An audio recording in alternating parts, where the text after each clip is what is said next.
Good morning, everyone. We're going to start the Committee on Finance meeting here.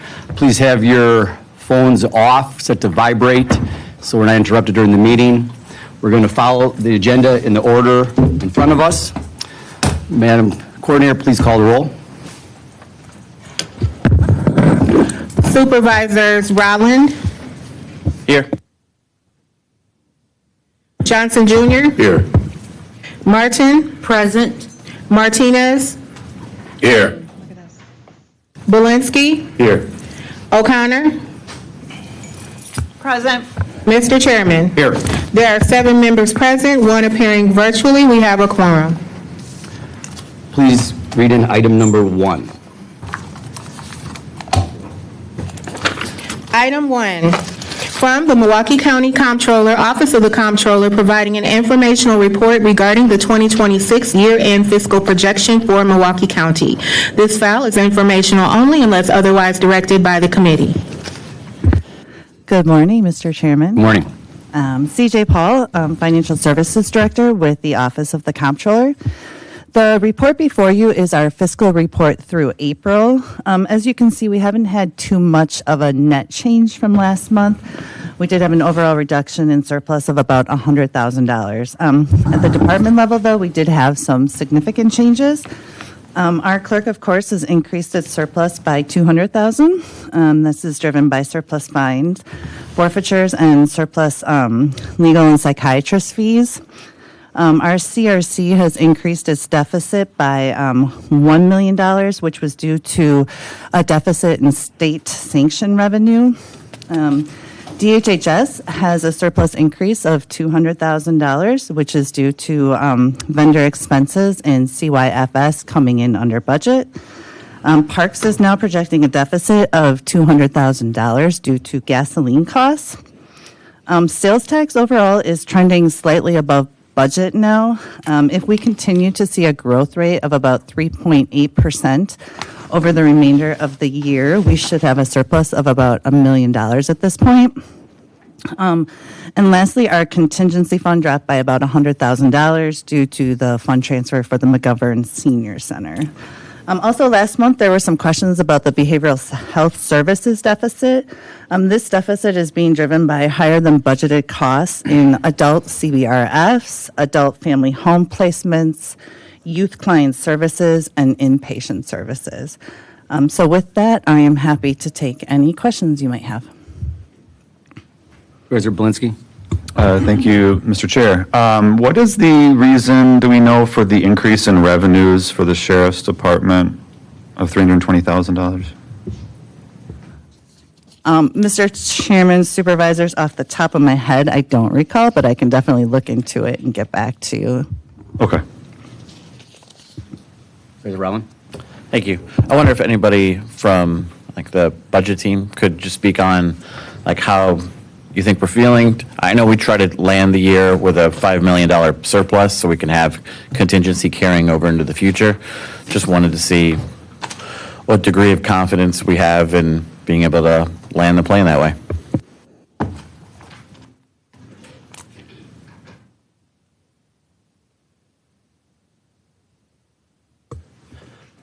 Good morning, committee members, Chair, committee members, Nick Sinram, Acting Director of Strategy, Budget, and Performance. To be honest, we're just a little bit too early to tell. Things are looking very promising. There's obviously some departments that we're watching closer than others, just given some of the challenges. So we're confident that we'll come in on budget, but at this point, just a little bit too early to say with confidence. Okay, thank you. Mr. Chairman? Yes. Can I also point out, I know Transit does have a report on today, but they were projecting a slight surplus in Transit. Their intention, though, is to reduce their overall federal funding, so they would draw down less and make that revenue available for next year. I know Director Lamers does have a report on, I believe, where he will go into more detail about that. So I just wanted to call that out. My apologies for forgetting about that. Thank you. So right now we're sitting at a $300,000 surplus. You said earlier that the way we were projected would be $1 million surplus at the end of the year, or is that in a different, is that a certain Mr. Chairman, I think you're referring to the sales tax. Okay. So right now, up until this month, we were projecting a break even on sales tax. So we've been doing pretty well. So assuming that we continue to see about a 3.8% increase over last year's amount, I believe that we will have about $1 million surplus. If that 3.8 goes up, it'll grow. It'll be more than $1 million. If it goes down, it'll be less than $1 million. But I'm pretty confident that we can probably hit that 3.8% over the remainder of But the year. that's in the sales tax line. Correct.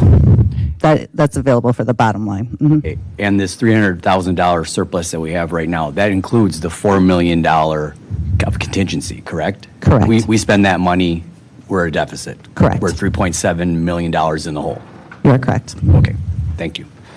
Any other questions on this item? No? Okay. Thank you. Item number 2. Item 2, from the Director, Department of Transportation, and the Director of Fleet Management, Department of Transportation, providing an informational report on rising fuel costs on Milwaukee County fleet vehicles. This file was considered by the Committee on Transportation and Transit at their June 10, 2026 meeting, and it was discussed with no action taken. And it is also referred to this committee and is informational only unless otherwise directed by the committee. Good morning, Mr. Chairman, committee members. John Blonian, Fleet Director with Milwaukee County Department of Transportation. I have a brief presentation update here on our fuel situation. I'll share my screen.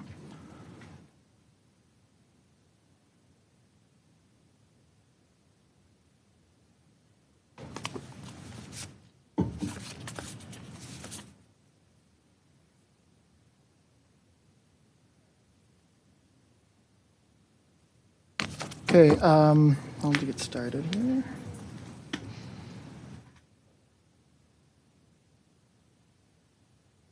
So far for the year, obviously with fuel prices increasing drastically over budgeted amounts, it's impacting our budget in a countywide in a little bit of a negative way. The fleet division budgeted $3.12 per gallon for diesel fuel for 2026 and $2.52 per gallon for unleaded. At the time of preparing this report, which was about a month ago, our rates were $4.80 around per gallon for diesel and $4.12 per gallon for unleaded. So those are well over $1 increase over our budgeted amounts. These were, here's a summary of our costs by month. So our budgeted amount was in blue, and our actual costs were in red. This is for all departments combined. In January, obviously we burn a lot of fuel with winter operations for snow plowing, but then it drops as the weather improves a little bit, and then it usually climbs over the summer when our golf courses and parks department get busy and the zoo get busy. So each department and division is responsible for fuel cost monitoring and operational analysis. The county's largest fuel consumers are the Sheriff's Office, Parks Department, Highway Maintenance, and the airport. That accounts for about 90% of Milwaukee County's fuel expenses. This is with the exception of transit. Sheriff's Office and the Parks Department primarily use property tax levy to cover the cost of fuel. However, Highway Maintenance and Mitchell International Airport are primarily funded with, or the costs are offset by outside revenue sources. So Highway, 90% of their funding comes from the state of Wisconsin because they're doing 90% of their work on state infrastructure. And then the airport is reimbursed by airport-generated revenue from airlines. So obviously the tax levy departments are the primary focus where we want to make cuts if we can. So here's our summary of our total fuel costs for the beginning of the year by department. You can see Highway is the leader there. The remaining three, Parks, Airport, and Sheriff, are pretty close to each other.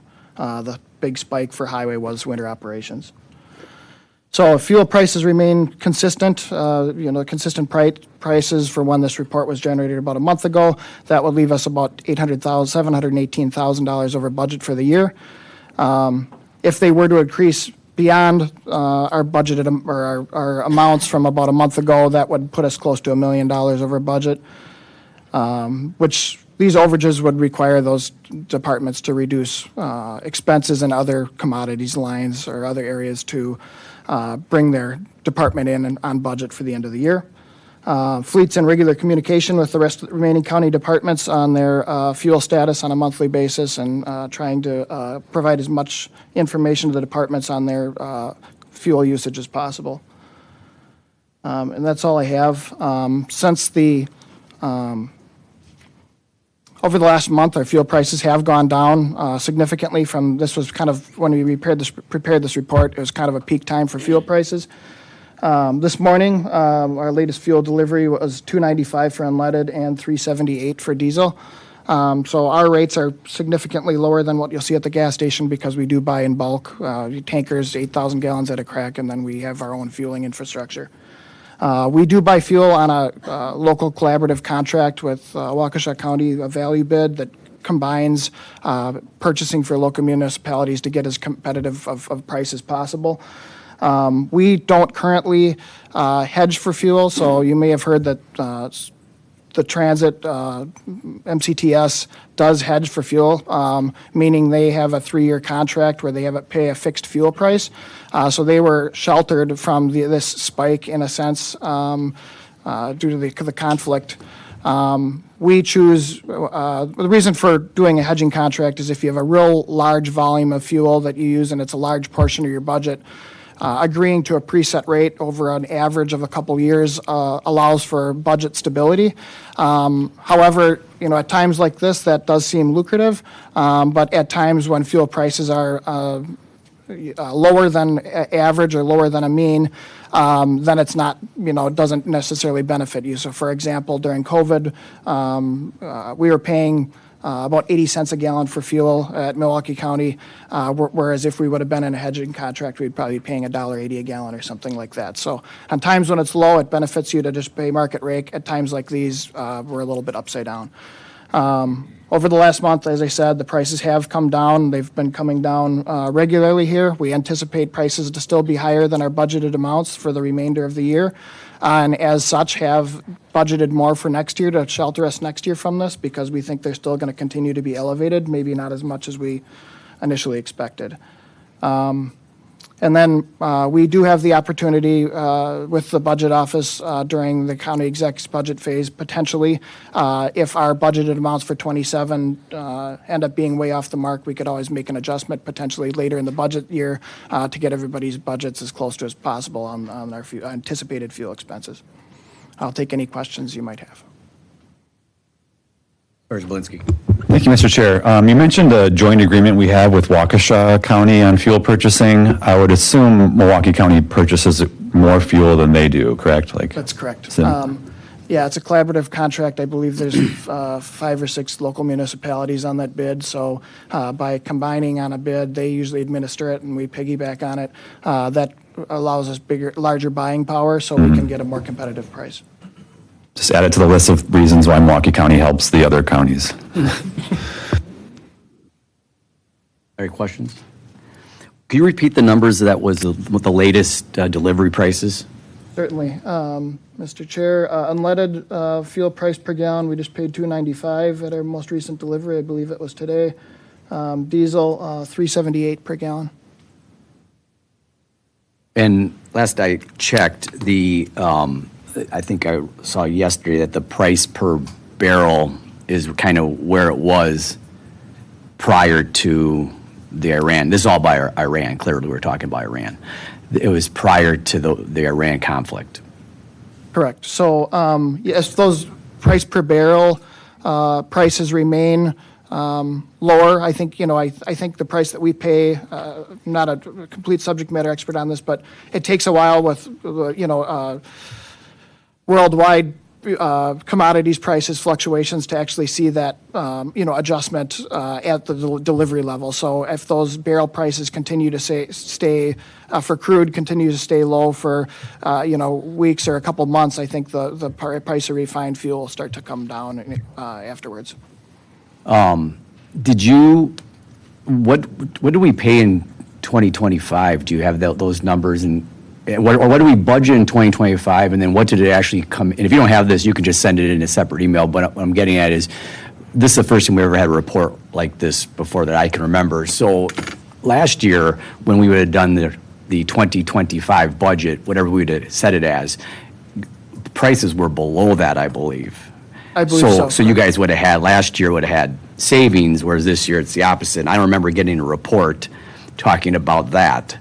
But Right. we are here, to warn us, but that maybe helped your department or helped multiple departments last year, but we never received that. So I'd be curious of what, last year's numbers were compared to this year. So like what was the budgeted numbers, and then what were we end up paying over the cost of the year compared to this year? Because it's only June, end of June, and if the president's correct and the prices are gonna just go straight down by the last quarter, for all we know, midterm elections going to have good numbers out there, the economy rolling, gas prices low. How do we know that we're not going to be below these numbers? I mean, just in a month, it's gone from, 412 to 378, and 312 to 295, right? Or, yeah, 312 to 295. So, Certainly, Mr. Chair. I don't have the 2025 actuals versus budget in front of me, but I'd be happy to follow yeah, up that'd be in an great, just email. to see. Yeah, And absolutely. I think it'd be helpful to maybe have a report back to us in the, fourth quarter or something like that, just to see how the numbers have moved. Certainly. we Because you're can- putting this out here, and I put it as number 2, because it's a big number. Mm-hmm. I'd like to see where we're at in, 3-4 months. Sounds good, Mr. Awesome. Chair. We will Thank provide that Thank you very to you. much. All right, no action item here. Item number 3. Thank you.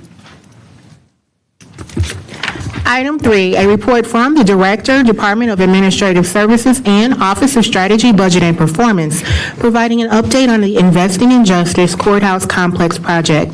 This file is also considered by the Committee on Community, Environment, and Economic Development, and at their meeting of June 15th, 2026, this file was discussed with no action taken. It is also referred to this committee and is informational only unless otherwise directed by the committee. Good morning, committee, and good morning, Chairperson, Mr. Taylor, and to all the committee members. As always, it's a pleasure for me, Chief Judge Carl Ashew, to appear before this committee, particularly on the Investing in Justice Courthouse Complex.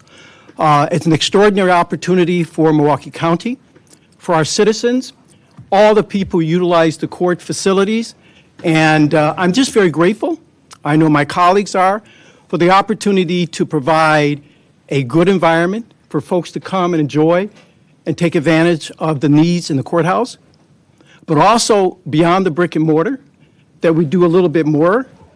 Our vision and mission.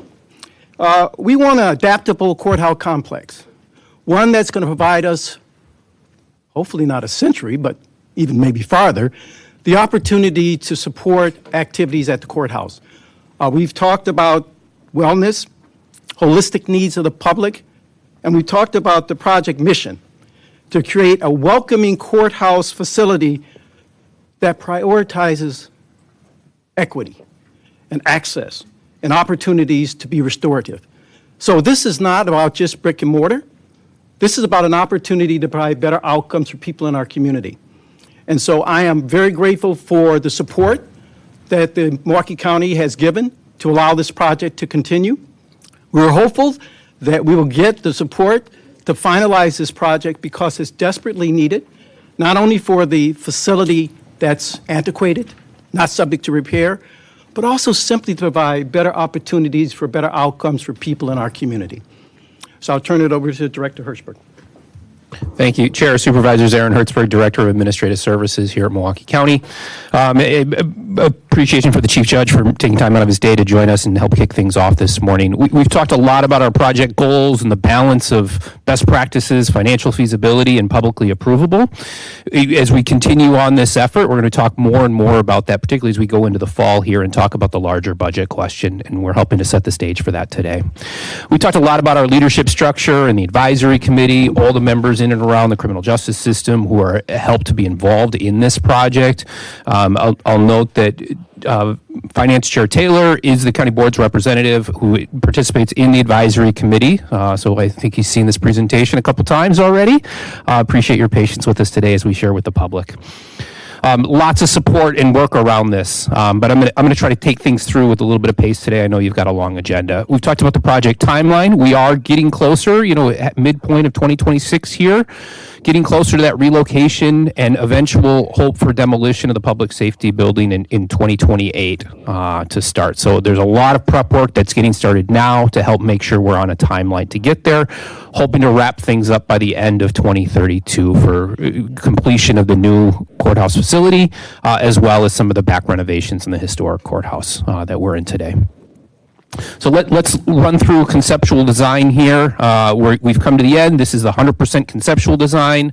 We started to figure out where how big these boxes are to a great extent, where they're going to be sitting.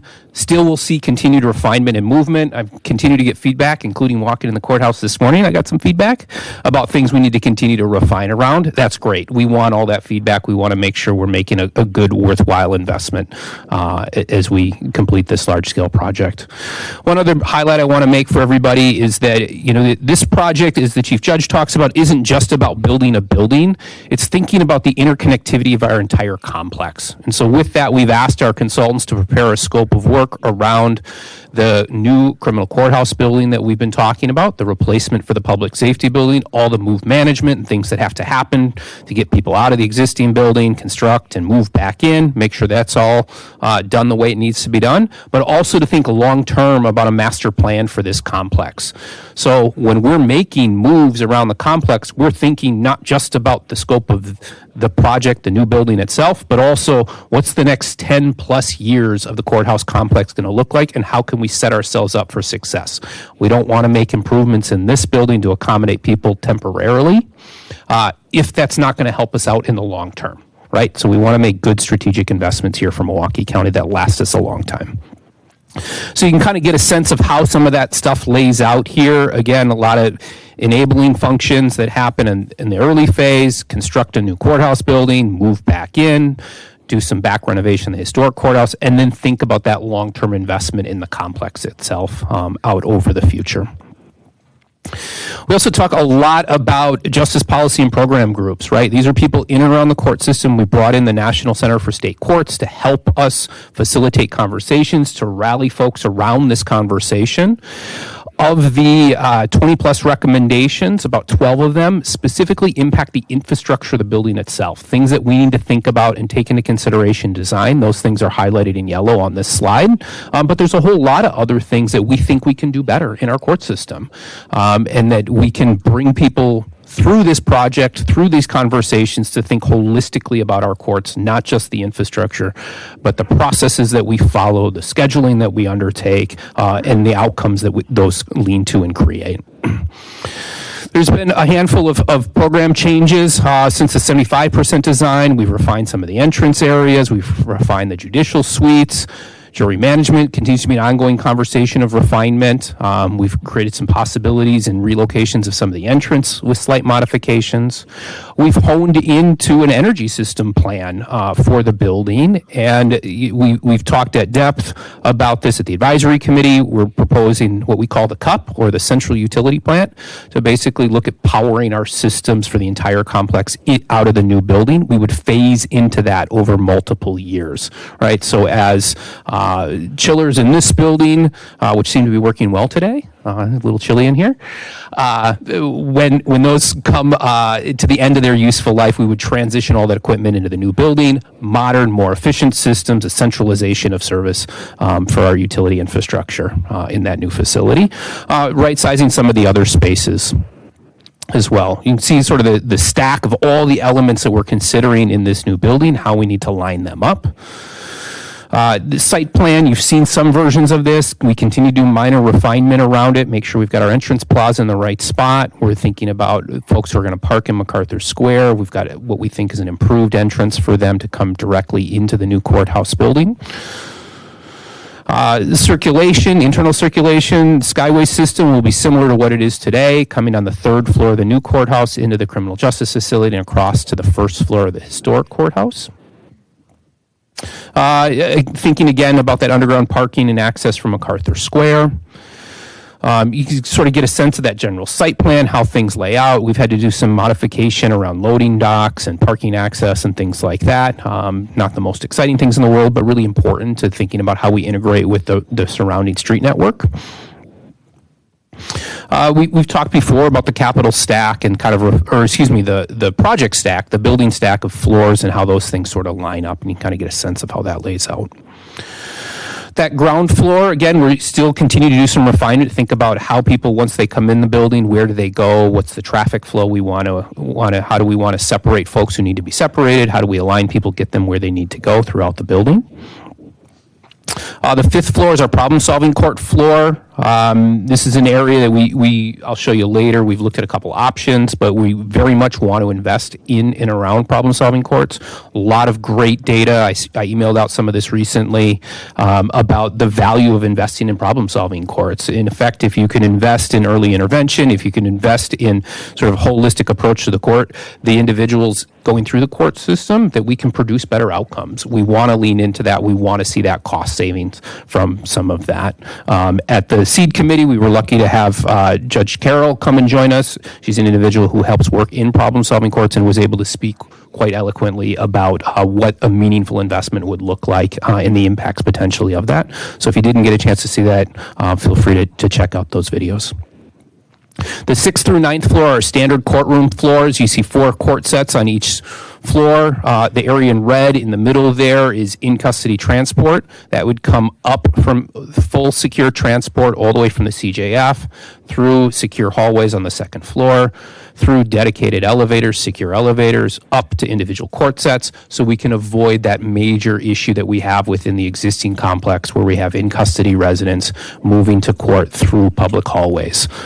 Concerns about the potential for bias of juries, concerns about interactions, safety, and other major issues that don't align with the state Supreme Court standard. So this is how we will achieve that in the future here. Some updated renderings giving us a look and sense of how the building will feel in and around the complex. This is looking from what is currently the Milwaukee Public Museum, kind of looking back at the historic courthouse, which will stay, and the replacement for the public safety building that we're talking about today. This is from 9th and State. Get a sense of that building. That's that main entrance plaza where you see that layering of glass with some coverage there. You can see a rebuilt Skyway system over 9th Street. This is inside that main entrance area. You can see that main entry, the security screening, much improved from the experience we have for folks today. Currently we've got queuing that extends outside. We'd be able to bring a lot of that into the building, much more pleasant experience for people. This is that main lobby area, place for people to figure out where they're going, enjoy south views, lots of glass, lots of looks out onto MacArthur Square. This is up on some of those higher level floors, getting a sense of what that experience looks like. You can see some vast improvement from what that experience is in the public safety building, those dark interior hallways that we offer today. So let's talk a little bit about design considerations and things that we're still working through. Earlier you saw a plan set for the 5th floor, the problem-solving court floors. One things we've looked at are different versions of that floor set, shrinking down to 3 problem-solving court spaces and then using space on what would be the east side of the building that's kind of grayed out there for some of the support services that are necessary. So this is one model of that. Or what is actually our preferred model is sticking with 4 problem-solving court spaces and having those services out on the front side of the building. So these are continued design considerations we're working through, gathering feedback from folks, trying to refine here as we continue to advance the plan sets. Another design alternative that we're having conversations about, some early recommendations from consultants were to build more courtroom space, more traditional courtroom space. The advisory committee strongly pushed back on that. We said, look, let's build for the same capacity that we have today. If we see growth, we want to see that happen in better scheduling efficiency of courtrooms, as well as trying to move more cases when appropriate, to problem-solving courts, because we know that's where we can produce better outcomes, and the data tells us so.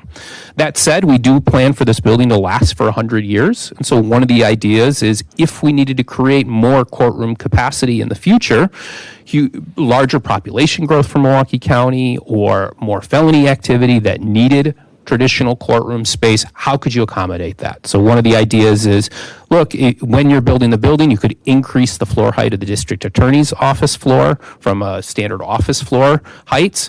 If you increase the floor heights by about 5 feet, you could, if needed in the future, convert that space into traditional courtroom space, right? So it's something about how we build for the need of today and retain flexibility for what we don't know will happen over the next 100 years. So that's, again, a design consideration, something we're looking into, trying to gather pricing around to make a determination about, is this the right investment to make to help protect future opportunity?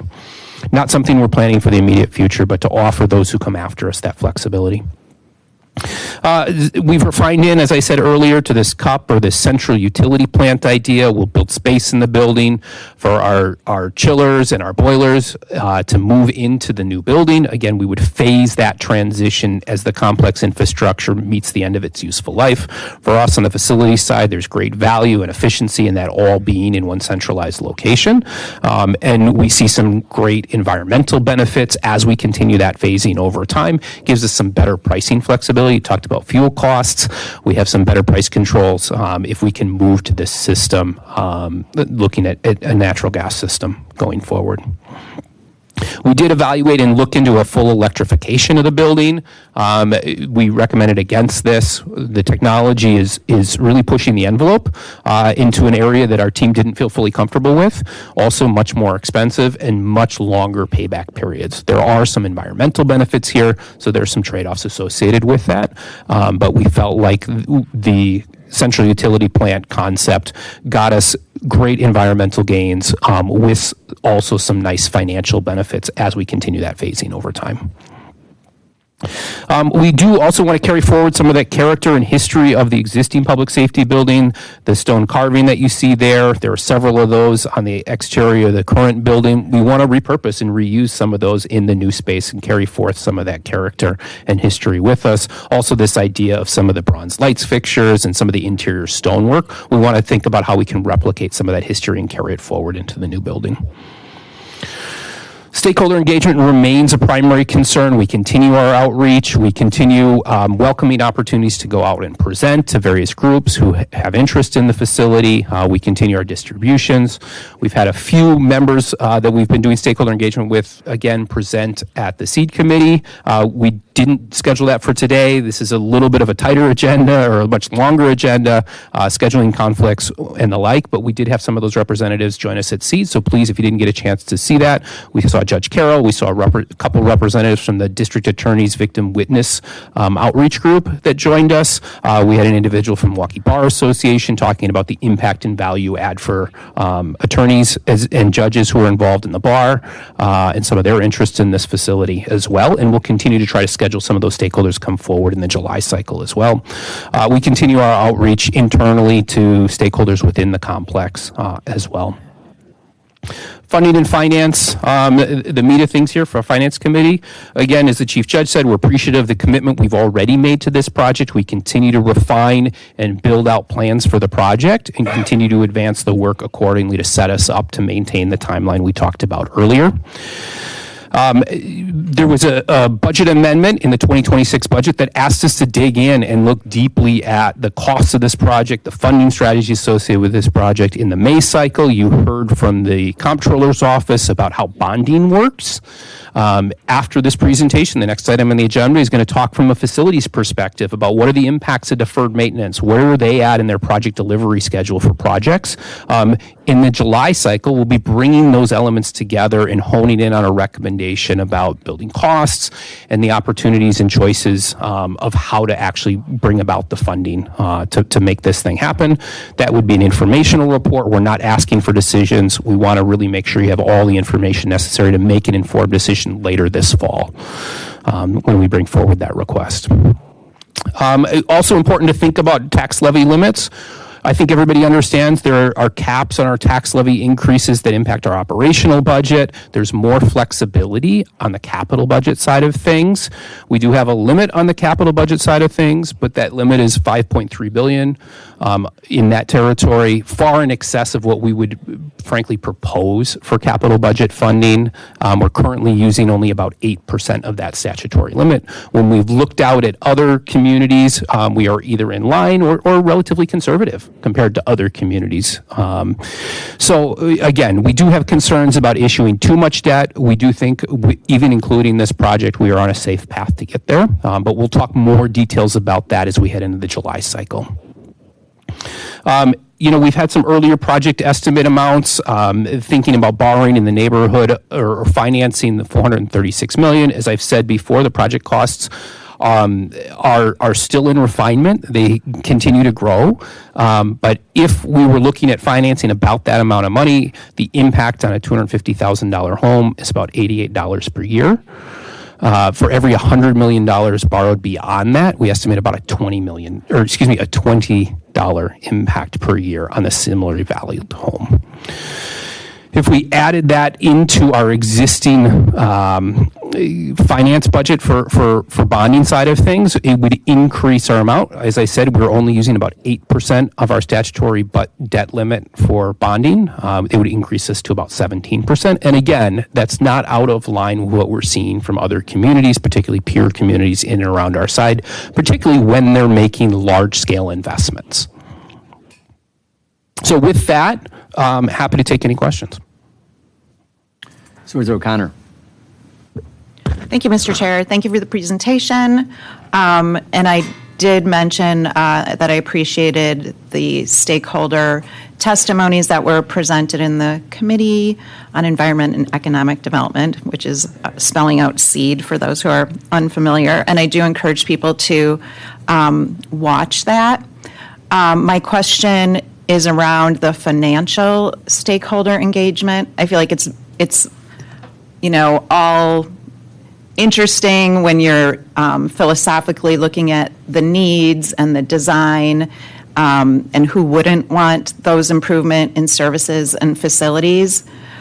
But when it really hits the road, with the fiscal impact, and particularly your last slide on the budget debt and tax levy, I think that's when it starts to become really real for people, and where we can probably expect some constituent pushback, even though there are multiple efforts made to get this information out in advance. A lot of times, until it hits people's pocketbooks, it's hard to pay that close of attention. So with the understanding that we have that wide network of stakeholder supporters who are willing to advocate for some state funding towards the project to the point of signing on with a letter, how much are those folks being kept in the loop on things like your last slide of what the outcomes would be for the hypothetical $250,000 home in Milwaukee County, and how are they also being asked to communicate to their own networks and groups? Because we are the ones here that are going to really hear it when the taxes start to go up. So the more we can do that up front, so if you could just talk about that process of utilizing the stakeholders, not just for those testimonies, which are phenomenal and definitely illustrate the need, but how are we going to equally communicate, yes, this is going to hit your bottom line at home? Thanks. Yeah, Chair, Supervisor, it's a great question and something that we take seriously, right? I think we're talking about the use of public dollars, and that's always a sensitive conversation. And so I think that's a lot of the work that's going on right now. I've said for a long time we continue to hone in and try to refine on numbers, and part of that is because we want to make sure that when we come out and we start talking details, that we've got accuracy around it. Right? And that we feel confident that we've done our due diligence to make sure what we're proposing, what we're bringing forward is reality, and that we're not going to be sort of running people around about what numbers look like. So there is a conceded effort to do some of that outreach. We want to make sure that we're having that conversation with all of you as well, to make sure you're well informed about it. And so I think what you'll see here is over the course of the next month plus, as we head into the July cycle, we'll be talking more in depth about what those numbers look like. And again, that's informational report in July, so that collectively we're all on the same page, everybody in this room, as well as beyond this room and the public at large, that we're having that collective conversation together. So we're preparing people. We haven't gone in depth talking numbers with folks yet. We're just not quite there. We're getting close, but we're not quite there yet. But certainly letting people know, where we think we're headed, and starting to share some of this information. So we've generally shared some of this. We'll continue that effort. And again, if there are rooms or individuals that you specifically want us to be speaking to, share that information for us. We're regularly receiving requests to come and present or to have these conversations, and we welcome those opportunities. And can I just reiterate my just gratefulness that you appreciate the people coming and really talking about the impact on them. That was very important, and we'd love to do more of that. I understand from my lens, as a judicial officer, yes, I want this to happen for the various reasons we've talked about, but I do know we need to be good stewards of the taxpayer. We need to balance that. But as we inform people of the cost, we also have to continue informing them about why is it important. Why is it important that we make our facilities more welcoming for jurors, for victims when they come to the courthouse? So it's a balancing about the fiscal impact, but also on the impact on individuals coming to the courthouse to have better outcomes and feeling comfortable coming to the courthouse. That's a very important factor, but I really appreciate your thoughts on this. If I could add one thing as well, and I want to make a connection. The next report you hear is going to talk about, from a facilities perspective, and when you're hearing that presentation, one of the things I want you to think about is there's a cost to inaction, right? If we continue to defer maintenance, it catches up with us at some point and has direct impacts on our operational budget. And I think the report you're going to see after this is going to try to tie in and help to understand that. And I think we all need to be on the same page about what are the costs of action, how do we control those costs, but also what are the associated costs of inaction? And if we don't move forward with this, how does that start to impact us as a county and the community that we serve? Thank you. I'll continue then. So from my perspective, and I know that this is a very dense presentation, a lot of concepts to pack in, but because I would like to help prepare my constituents and, have more runway, for me what would be helpful is if part of the communication strategy with each sort of cycle, if we could even have like a graphic or something that provides a link to this report, something that's easily conveyed on social media, where they can get more information, that these reports are ongoing, just to keep it in people's, minds. So that would be helpful to me. My other concern about the fiscal impact is I want to be reassured that we are not overbuilding. The population of Milwaukee County, the population of our state in general, is declining. I also am hopeful that with increased efficiencies and, effectiveness of our other services, that perhaps we could, use some of the court spaces less, along with advances in technology. So how are we continuously monitoring and projecting for future need to ensure that we are not overbuilding? Thank you. Yeah, Chair, Supervisor, do you want to talk from a judicial lens? Well, I certainly do. And again, Supervisor O'Connor, I agree with you. I will have to say in candor that we previously did some estimates and look at forecasting. That wasn't that accurate. And so the bottom line is, I think the effort to be flexible, to put us in a position, because the worst thing could be that we shortchange the opportunities to effectively deal with changes in the future. And so flexibility to me, and I think that's one of the key elements of our thoughts, is that stay flexible. That if we're wrong on what we're thinking, at least allow us to kind of make a move to address it. And by the way, I would probably want more courtrooms, so we can already backed away a little bit because we are basically having the same number. So I am concerned about that. But to your point, we want to be good stewards and make sure that we don't overspend. But we always go back to making sure we're flexible so that in the event we don't have somebody questioning what this group was doing. What were you thinking about? That you built this thing, spent all this money, and it shortchanged us. Why did you do that? So I appreciate your comment, and I have to say, Director Hirschberg is going to talk about some of the back and forth on that. Yeah, I'm happy to, and I just want to reflect, I've spent 8 really mostly wonderful years in Milwaukee County as an employee in leadership positions, and I've worked on a number of large-scale real estate transactions and negotiations, and a lot of those were based on agreements that people created decades before me. And the natural reaction when we looked at a lot of those agreements was to say, what were these people thinking? How could they have ever done this, right? But the reality is we didn't live in their shoes and their time with their knowledge set. We had, 10, 20, 30, sometimes 40 years of hindsight to look at. And so the philosophy I try to coach into my team and I try to take is, let's go with the best information we have available today and try as best as possible create flexibility for those who sit in these seats after us, right? And so when I try to put together an agreement or we try to focus on a building, it's about building for need and then thinking about what's the future adaptability. Yeah, it would take a capital project, for example, to convert the DA floor into courtrooms, right? Moving the ceiling heights on that, totally unrealistic, right? You couldn't do that if in 50 years you decided you needed courtroom capacity to do that. But if we give them that flexibility, I think that really is worth considering, and we'll talk through and decide as a community about whether or not that's the right decision on the expansion on the upside.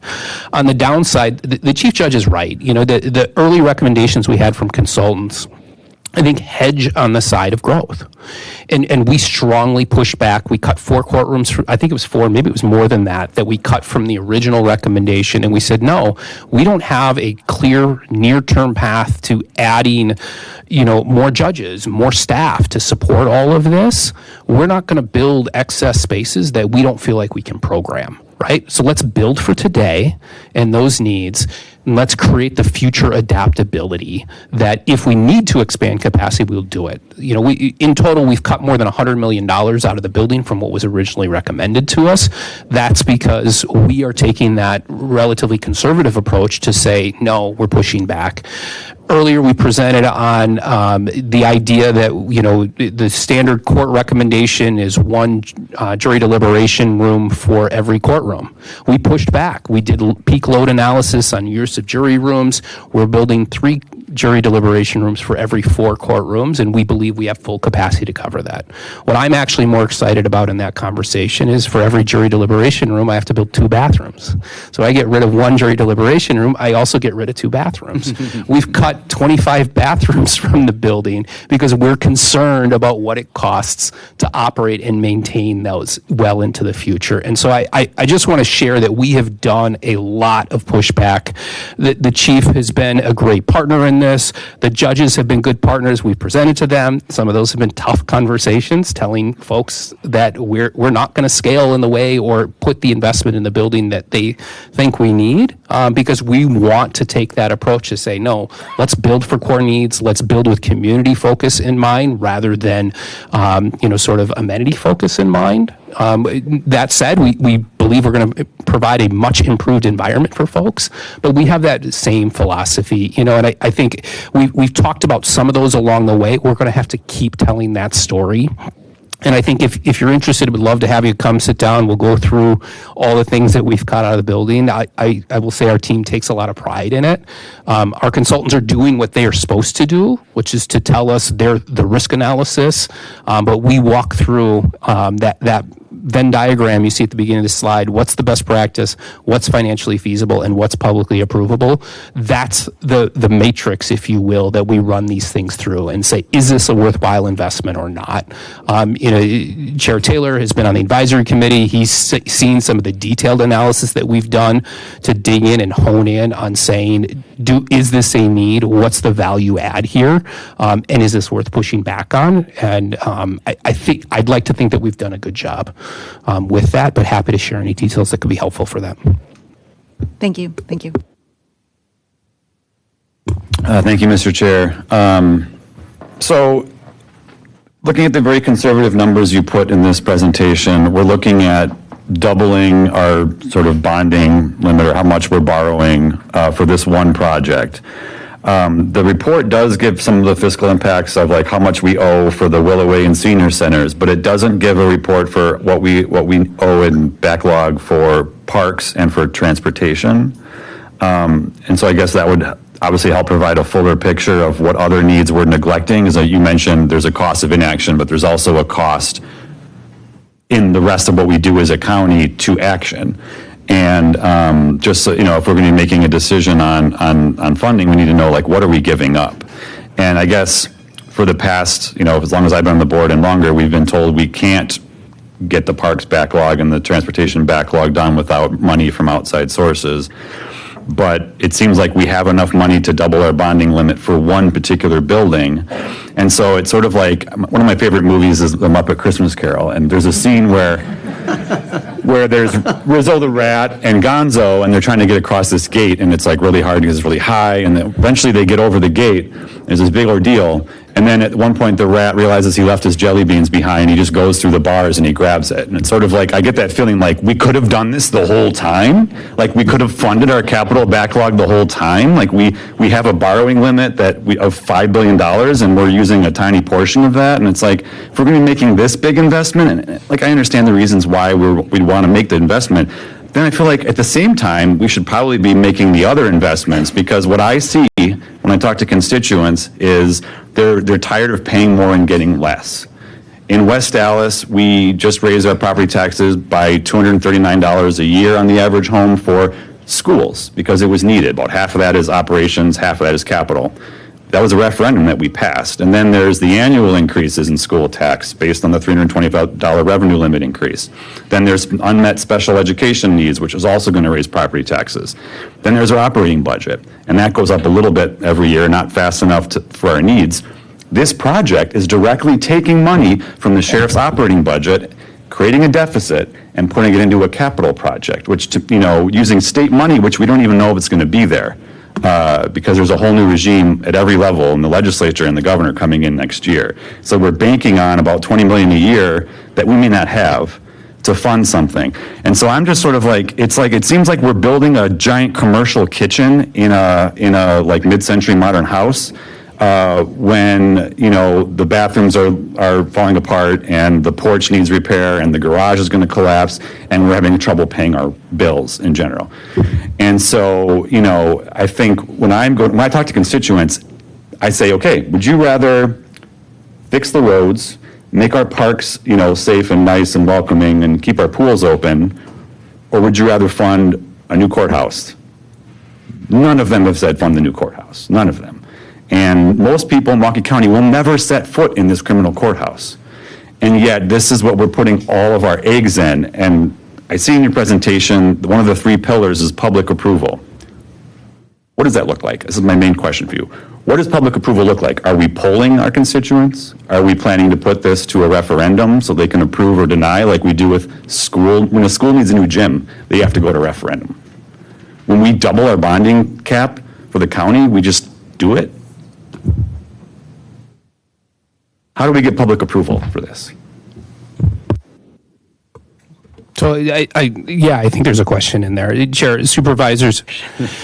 We don't have to polls, Justin. We live in a representative democracy, right? And so we're set up and structured as an administration. We identify what it takes to operate this. We come forward with recommendations and proposals to the legislative branch, the county board of supervisors, with that proposal to you all have the power of the purse, the power of the financial side of this. And so public approval to me looks like running through the representative democracy that we live in, respecting the roles and responsibilities of each branch of government, and asking them to come forth with the hard decision-making process that looks like. You touched on and talked about other needs within the system. I think we're right there with you. We feel that every day as well. And we have less resources relative to inflation every year to operate and maintain our facilities just like everybody else. And so a couple of things. I think part of this lends into the next agenda item and talking about what does deferred maintenance mean? What is the impact of that on all of this? What does that look like on the rest of the system? Some of the tables that you're referencing, I think, are actually in the next report, not in this one. But it's all worthy of conversation and all of this. And I think we're right there with you. I think there are several things that can be true at once. One is that a lot of our public infrastructure is deteriorating to a great extent. That is a problem that we, as government officials on both the elected and non-elected side, have to figure out how to solve and have some responsibility to help to explain to the public, and also have to recognize that not everyone's going to understand what the trade-offs are in coming to a really important decision here, right? And that's sometimes why we're in the seats that we're in, to help to try to provide that explanation, but also have to try to make some of those hard choices. So what I think you're going to see in the next report is us talking about, we don't want to continue to have to make those trade-offs of this or this. We want to say, how do we right-size county government? We're working on a self-imposed bonding cap that was created, I think, in 2003, if I remember right. I think there's a question to be asked, was it the right number in the first place? It's adjusted up, 3% every year. Inflation ebbs and flows. And so here we are all these years later. One of the maybe intended or unintended consequences of that is it has challenged us on the facility side to scale back our infrastructure. Over the last 15 years, we've gotten rid of over 3 million square feet of what we call excess real estate, which I think we all agree is a good thing. To a great extent, it's scaled our buildings down. It forced us to create new public-private partnerships. It's brought new folks to the table. And it's helped impact not just our capital budget needs getting stretched across lots of different things, but has also reduced what it costs us on the operational side of things. And some of those have been hard choices. Some of them, frankly, been easier. We needed to right-size to the scale of government that we are today. And I think as we go into this project, we have to step in and evaluate that self-imposed bonding cap and say, is that the right number? What are the conditions by which we go above and beyond that? How do we make those trade-offs? I think you bring up the conversation about the state funding and the sheriff's budget. That is a very worthy policy debate. We want to stage and frame options and impacts associated with that in the July cycle, so that collectively you can have that conversation as a community. And we may not agree on it. We may not have consensus on it. That's okay. That's part of that representative democratic process, to go through, to debate the items, to gather public feedback into it, and to try to make the hard decisions about how do we make these trade-offs, what are the costs of inaction, where do we prioritize investments, and then try to find a path forward that allows us to meet our statutory obligations, our desires and our needs for our community to the best of our ability. And so I hope that answers the question. But So we're not going to be polling the public on their actual opinion on this. It's just going to be engaging the people who are already interested.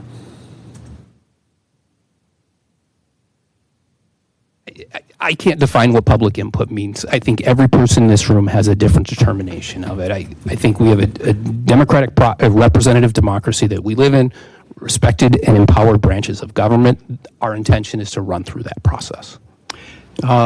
Supervisor Belinsky, thanks for the observation and questions on this, because it's hard. It's hard. And I know that the expectation of our community and the taxpayer about the cost is extraordinary consideration. But I do want to point out that probably most of your constituents never have interactions with law enforcement, never had an interaction with someone on the sheriff's on the highway with a deputy. But when they need them, they need them. And coming to the courthouse, when you do have to come down here, we want to make sure you have the opportunity to have an experience that is worthy of our community, and making sure that the accommodations, the ability to get to your case, get it resolved in an efficient manner, to have jurors come down when they are involved. You may not get a jury summons. I hope everybody's got one. But if you haven't, we hope you came. But the idea is, when you get that jury summons, do you come down here with trepidation? Do you come down here with like, oh, I don't want to go down there? We want to make sure people understand that our system of government is going to be there for you. And if you take advantage of doing your civic responsibility, or if you have a family member or a case that needs to be done, and there are many reasons to come down to the courthouse for the criminal courts, we want to make sure it's welcoming and supportive. But I appreciate your concern. We need to address those questions. Thank you. Supervisor Rowland? Thank you. So when I was early on in dating my wife, we have a blended family, and our daughter, Sarah, she was like 4 at the time. I brought home this big pizza, pepperoni and sausage, very exciting, right?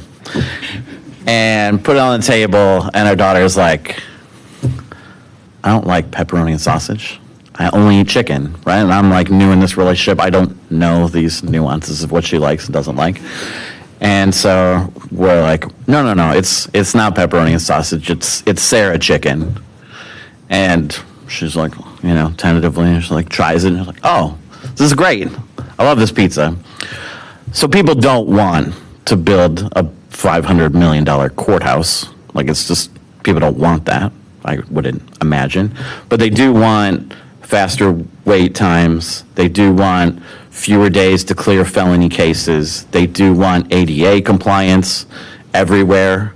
They do want more victim support. If somebody is a victim, they want that kind of support. They do want our capital backlog to be basically halved by a big project like this. They don't want as many safety incidents. So the question we've got these different outcomes that we've talked about today, the benefits, the public benefits that this building would bring. But we don't have them in a measurable way. I've seen the negative of, gosh, it takes us more than 250 days to clear a felony case. But I haven't seen the future state of, in the new building, we think we can get that amount of case time down to X, right? Can we create a one-pager with where we are today and where we want to go in the future on the benefits, like those kinds of things on the number of safety incidents today versus tomorrow, the backlog today, tomorrow, victim support today, tomorrow. That kind of benefits one-pager would really help us to be able to tell our constituents when we're going out later this year to describe this not just as a building, but what's going to happen as a result of having the building. Chair, Supervisors, it's a great suggestion and happy to work on it and try to figure out what that looks like. Okay, thank you. Supervisor Johnson? Pardon? No? No. All right. So I think the question by Supervisor O'Connor was outstanding. I mean, about going back to the advocates and asking that question, but also, what's the cost of not doing it?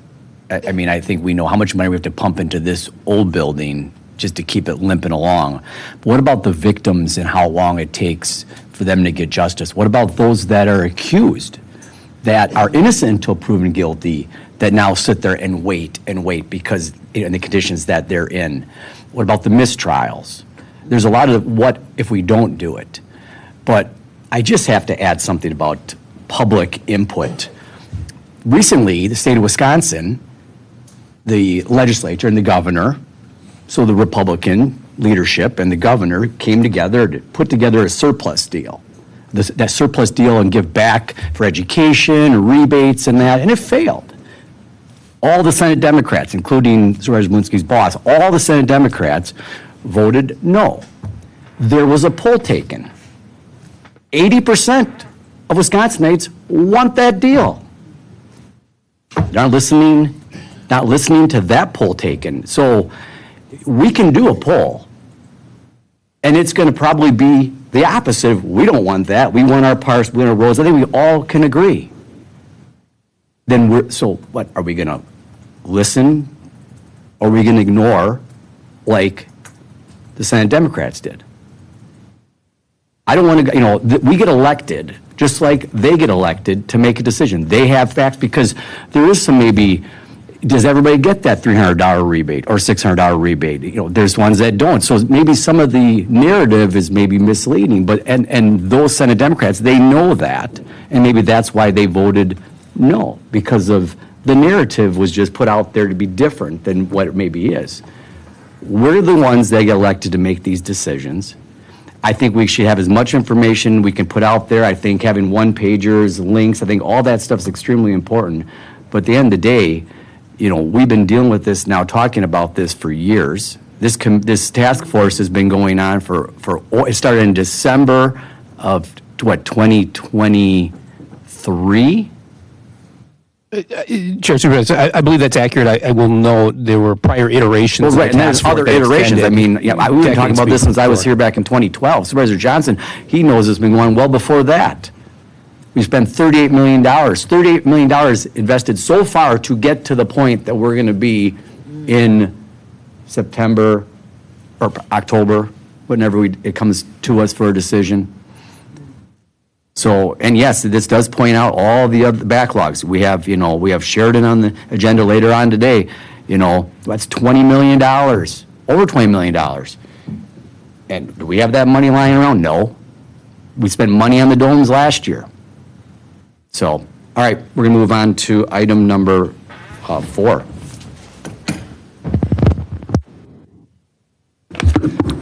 Item 4, from the Office of Facilities Management and Architecture, Engineering, and Environmental Services, requesting an overview of the Department of Administrative Services Facilities Management Division project load, capacity, and deferred maintenance in anticipation of the Investing in Justice Courthouse Complex project.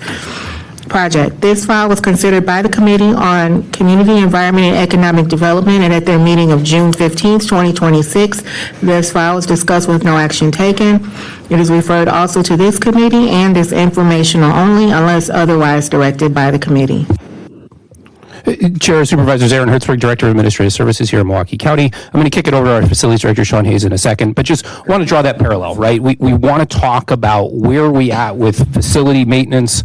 What's the impact of deferred maintenance on Milwaukee County? How does that cross over and impact our operational budget? And to start to lean into a recommendation that we have about how to make sure we're investing in all of our infrastructure while also the other infrastructure outside this IJCC project, as well as things related to the Investing in Justice Courthouse Complex project. So and again, this sets the stage. In July, we're going to talk through some of those things we were debating in the earlier item about funding structures and where money comes from and how we balance all of that. Lots of worthy debate in that we're going to come back and provide lots of context and look forward to that conversation in July. But today's the focus on the facility side. Thanks, Director Hertzberg. Thanks, Chair, Supervisors. My name is Sean Hayes. I'm Director of Facilities Management within the Department of Administrative Services. And I'm here with... And my name is Tony Robb. I'm the Director of Architecture, Engineering, and Environmental Services. And we're here with an informational report to talk about the impacts of the IJCC project on the county's deferred maintenance, our ability to deliver services, and our ability to deliver the capital program. A little background, the 2026 Budget Amendment 5 asked for what are the impacts on deferred maintenance with this project. Last month, the Director of Capital Finance came to the board to talk about an overview of capital financing. A year ago, I came to the board to talk about the deferred maintenance at our senior centers and Willoway facilities. And 2 years ago, I came to the board to talk about the ability of the architecture and engineering team ability to deliver the capital program. And that was in relation to the ARPA program. So the core questions we're trying to answer in this report are, how does the IJCC project impact our ability to address deferred maintenance? How will it impact county services? And how will it impact our ability to deliver those projects? And I'm, as Director of Facilities Management, I'm looking at this through the lens of facilities management. So I want to start with, the IJCC project addresses the single biggest deferred maintenance need of the county by replacing the safety building and doing major upgrades to the courthouse complex. But it doesn't fix all of our problems, right? It doesn't fix parks buildings, CRC, senior center, zoo. So I'm going to talk about the deferred maintenance, and then we're going to talk about two scenarios, kind of hypothetical scenarios of addressing the capital program. One is funding a normal capital load of projects and then on top of that, funding the IJCC project. And the other is this concept of a capital holiday where you fund a significantly reduced capital load while funding the IJCC project.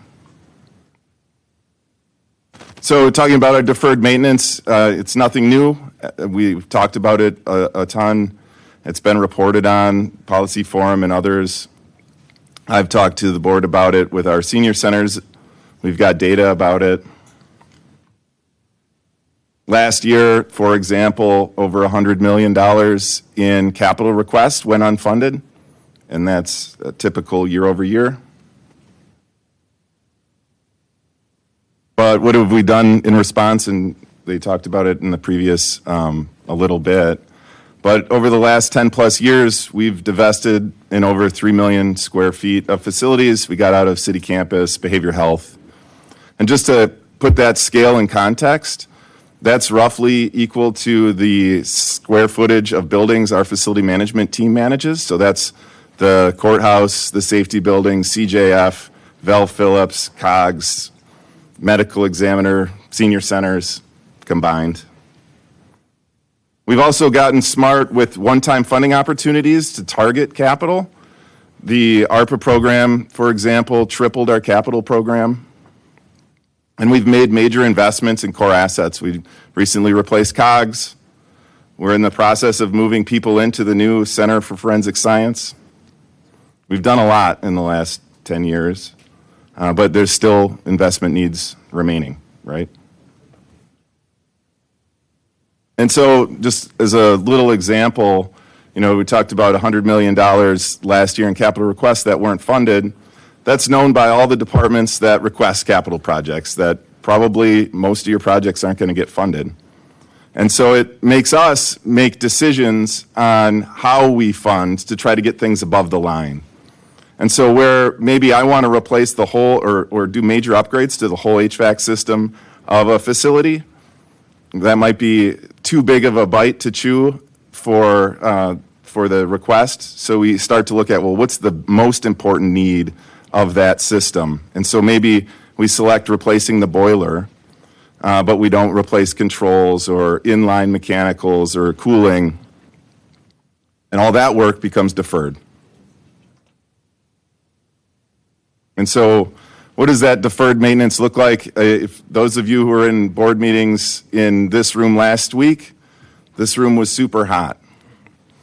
So we addressed the boiler, but we didn't address the controls that are telling the heat where to go.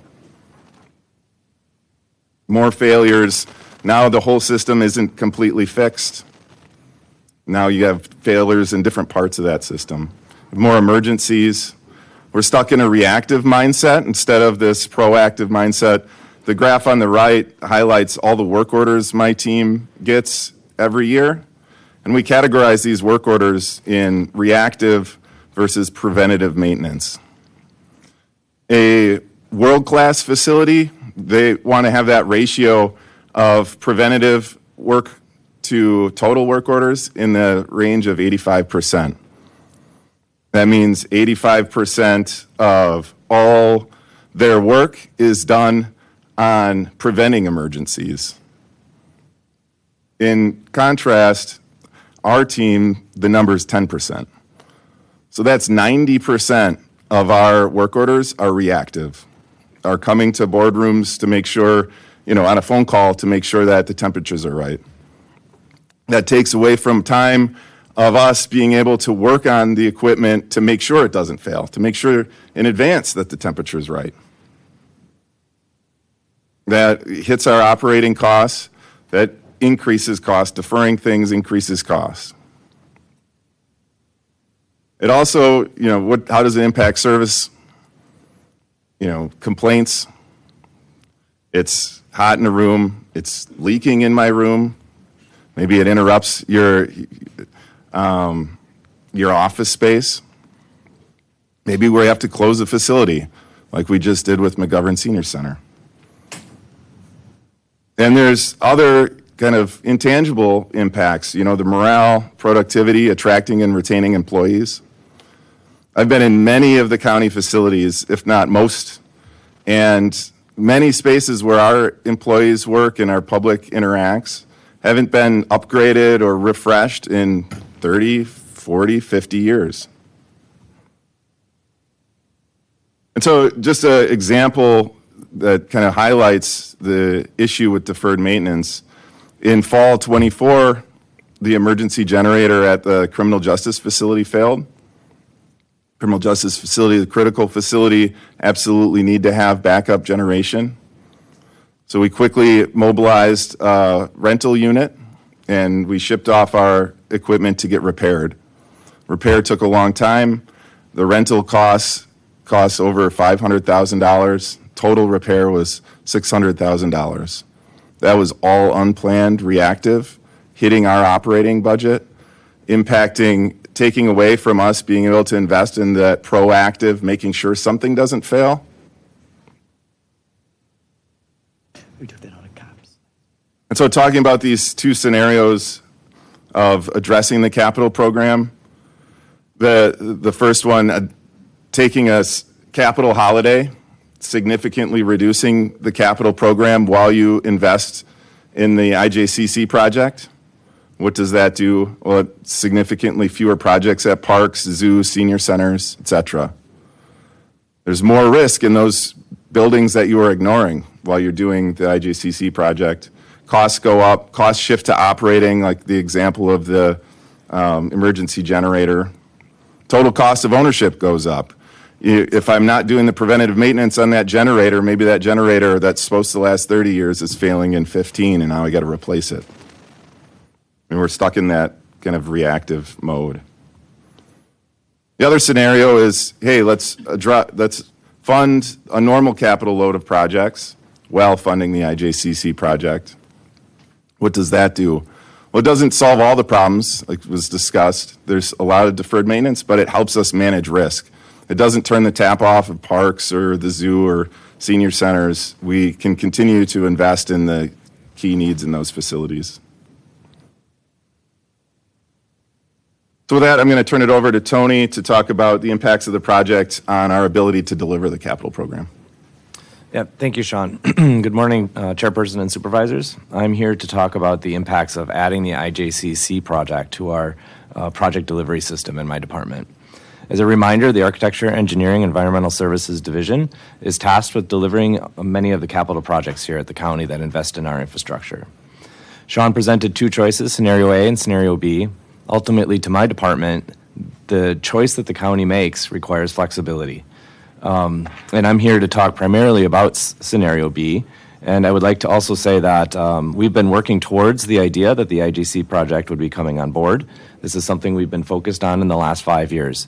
And we've taken many aggressive steps to add flexibility to the way that we work and ensuring that we can get the projects completed and done. Some of those flexibilities that we've added, we've leveraged our consultants very strategically. That means that we've used consultants in ways that we haven't done before, and we've also used them to a greater extent. Also point out that we've maintained the capacity to do a lot of this work in-house, and that's where the flexibility comes into play. When we have a higher project load, we can use more consultants. When we have less project load, we can bring it back into house. We've also added many tools to our toolbox, on-call consultants program. On the construction side of things, we have the Construction Manager at Risk program. That's the one that we've used to successfully deliver several key large buildings here recently, and the one that we're anticipating to use on the IJCC project. Also, the job order contracting delivery system, which is very effective in managing small and medium-sized projects. Internally, we've spent a lot of time aligning with all of the county initiatives, especially in DAS. We've increased our team collaboration. We've been working on cross-training, roles and responsibilities, and ensuring that everybody is comfortable with the work that they have. We've increased a lot of interdepartmental collaboration. We've been trying to focus on the fact that we're not working on our own, that we need to work with all of the stakeholders in different departments that also support project needs, and that hopefully will align everybody in the same direction to getting the projects done. We've streamlined existing processes where possible, and we've really put a focus on reducing staff vacancies. A lot of these results can be visible in some of the metrics that we are recording. This chart here shows you that back in 2024, we were at 270 projects approximately. As of the point of making this presentation, we were at 237, and earlier this week, we were at 226. Yes, 226.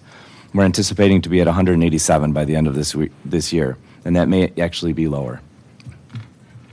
So a few other considerations to keep in mind. In our department, we've already been focused on the IJCC. We are leading the design and construction work group. We've been working with the team as a whole to do a lot of stakeholder engagement in terms of within the county. We've also been working on things such as geotechnical engineering, environmental testing, and coming up with planning on a lot of the implementation that we'll need. While we've been working on that over the last couple of years, we've also successfully delivered several large projects at the county. Some of these are very major impacts. The Center for Forensic Science, as Sean mentioned earlier, we brought that online this year. The OEM has already moved in, medical examiner later this summer. The COGS facility we brought online last year. Secured Youth Facility addition at Vel Phillips. And in the construction phase currently is the international terminal over at the airport. All of these projects amount to about $307 million of capital investment that our team has successfully managed, and they will all be complete before we start the construction of IJCC. And with that, I'll turn it back to Sean for conclusions and questions. Thanks. Just to wrap it up, the IJCC project addresses the single biggest deferred maintenance need at the county, but it doesn't address all of our needs. Taking a capital holiday would not eliminate those needs. It just shifts them into the future, often with more risk and more cost.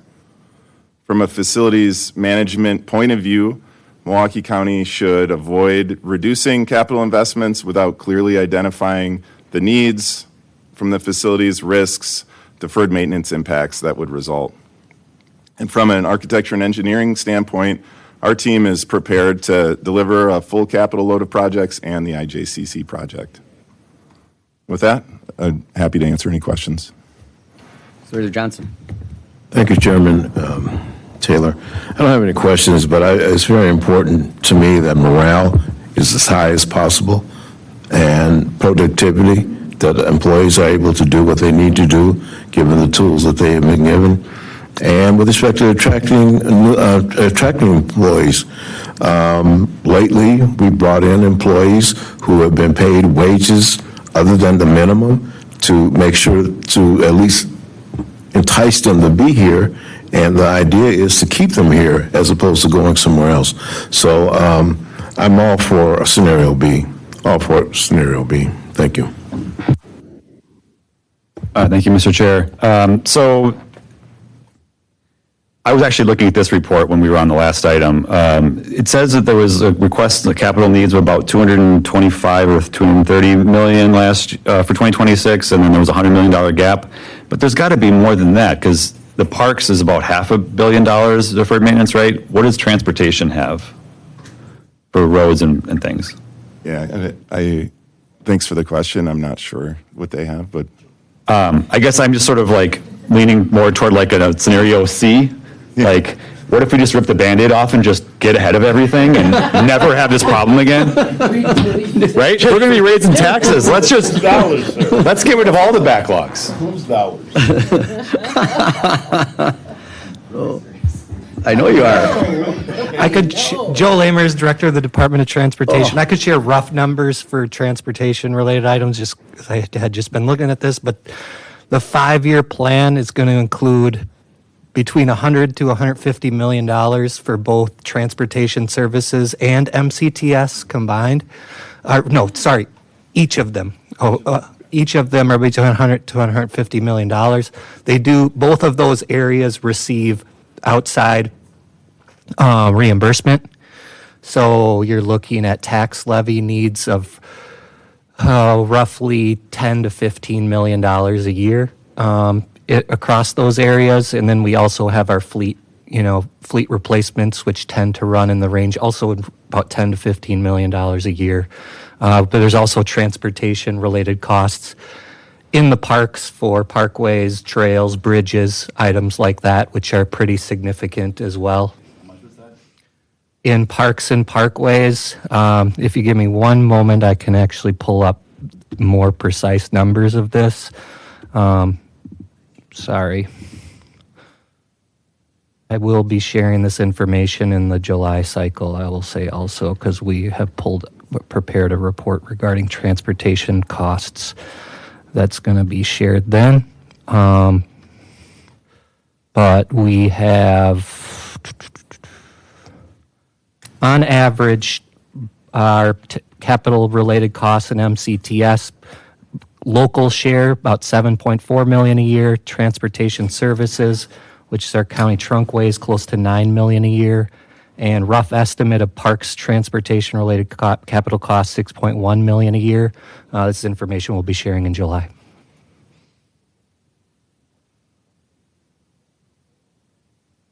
Actually, for parks, that's 100% county share. No, I mean like, because you said 150 million DOT, 150 million MCT. Gross for the parks.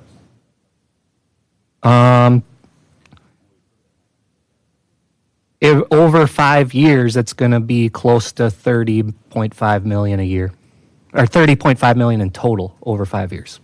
Oh, and you're talking about parks overall. Just in my past recollection, it's over $300 million.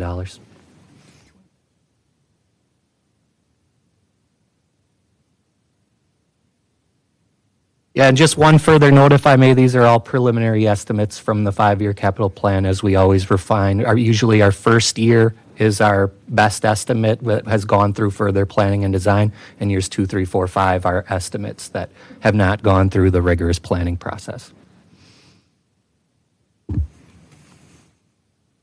Is the reason why it's from 500 to roughly something over 300, is that because like the domes have come off, and that was what, a 60 million or 70 million? I mean, like, Yeah, Chair, Supervisors, I want to level set a little bit, right? Like, we have operated in an environment where we have a stable, self-imposed bonding cap for over 20 years, right? And with that, we've trained our staff to spec projects in the context of that.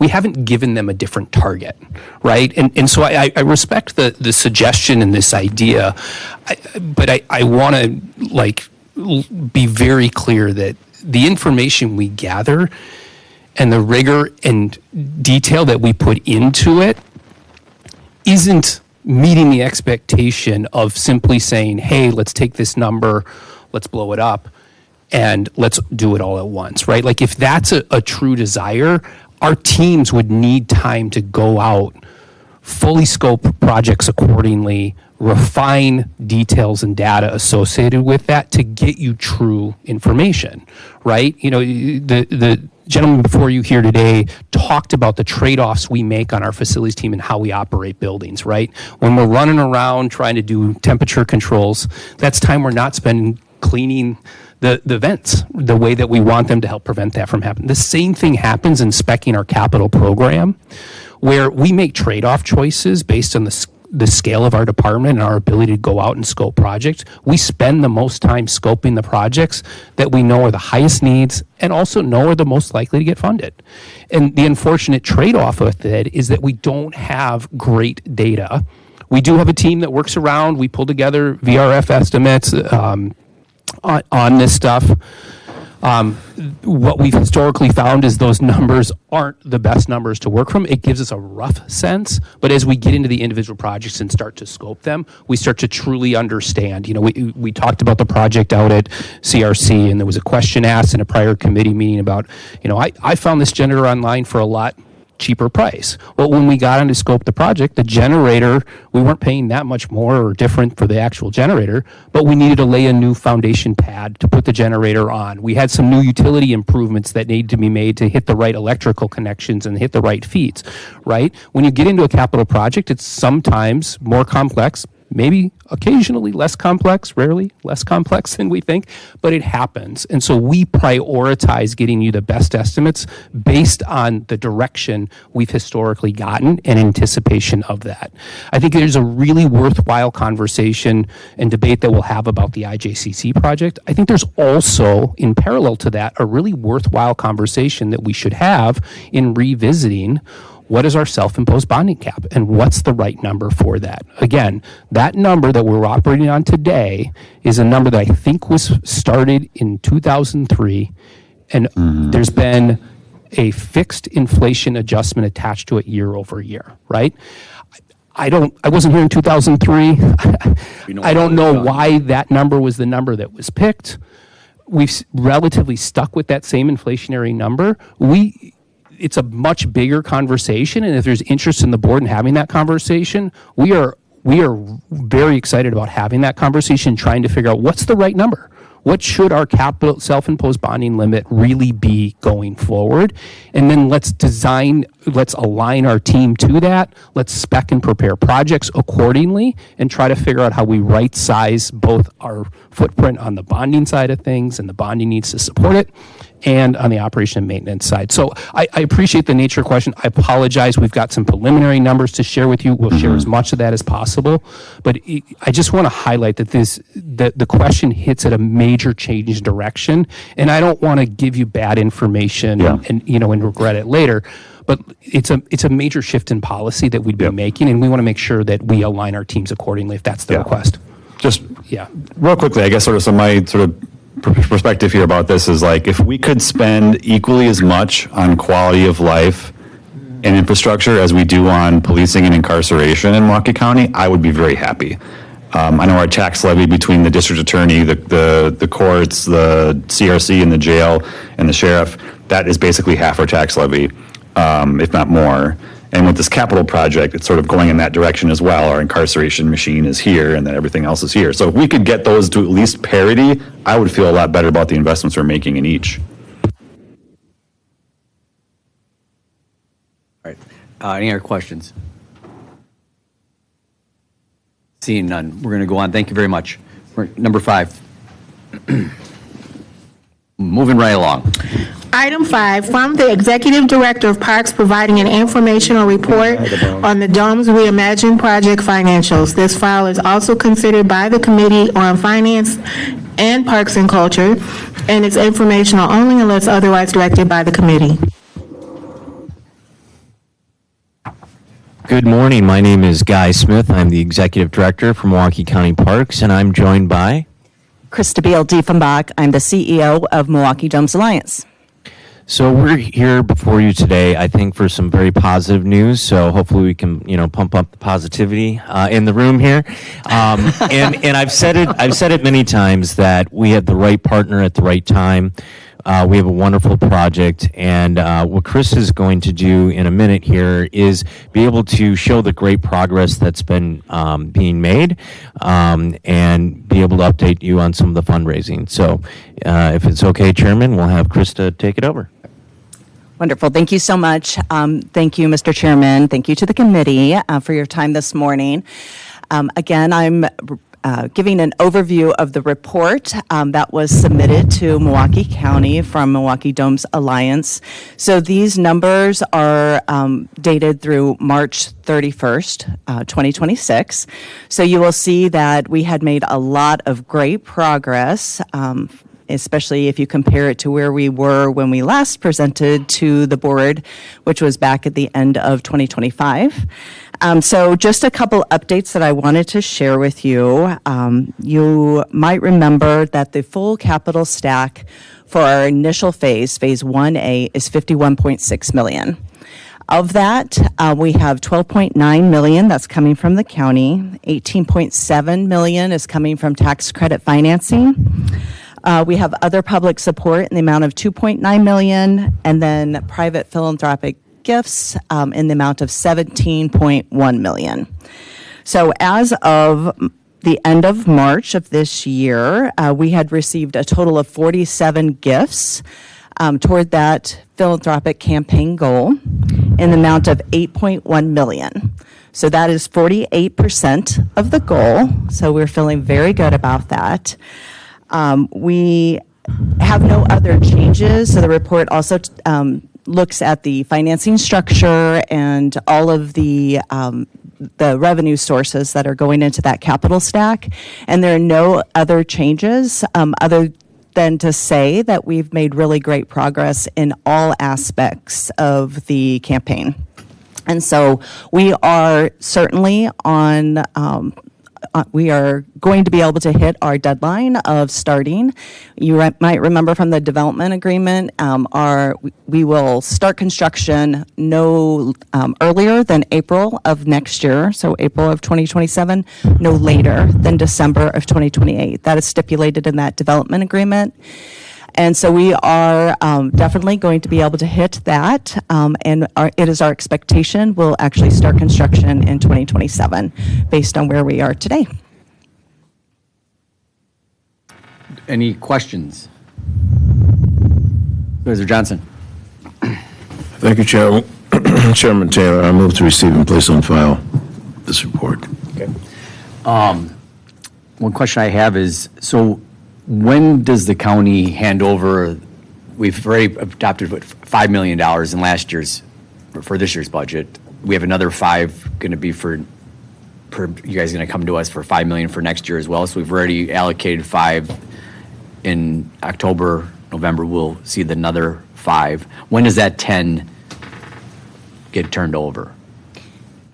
Go ahead. Okay, so the total of $12.9 million that the county is committing to Phase 1A is a reimbursement of qualified expenses. And so that we will begin to access those funds once we have qualified expenses that we'll be requesting reimbursement for.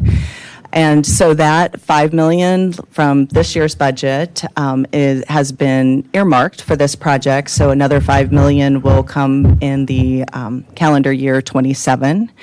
And then that remaining 2.9 is part of the next year. So that would be 2028. And we haven't bonded for that yet, I'm guessing. No. We'll do that when you're ready for it. Yes, sir.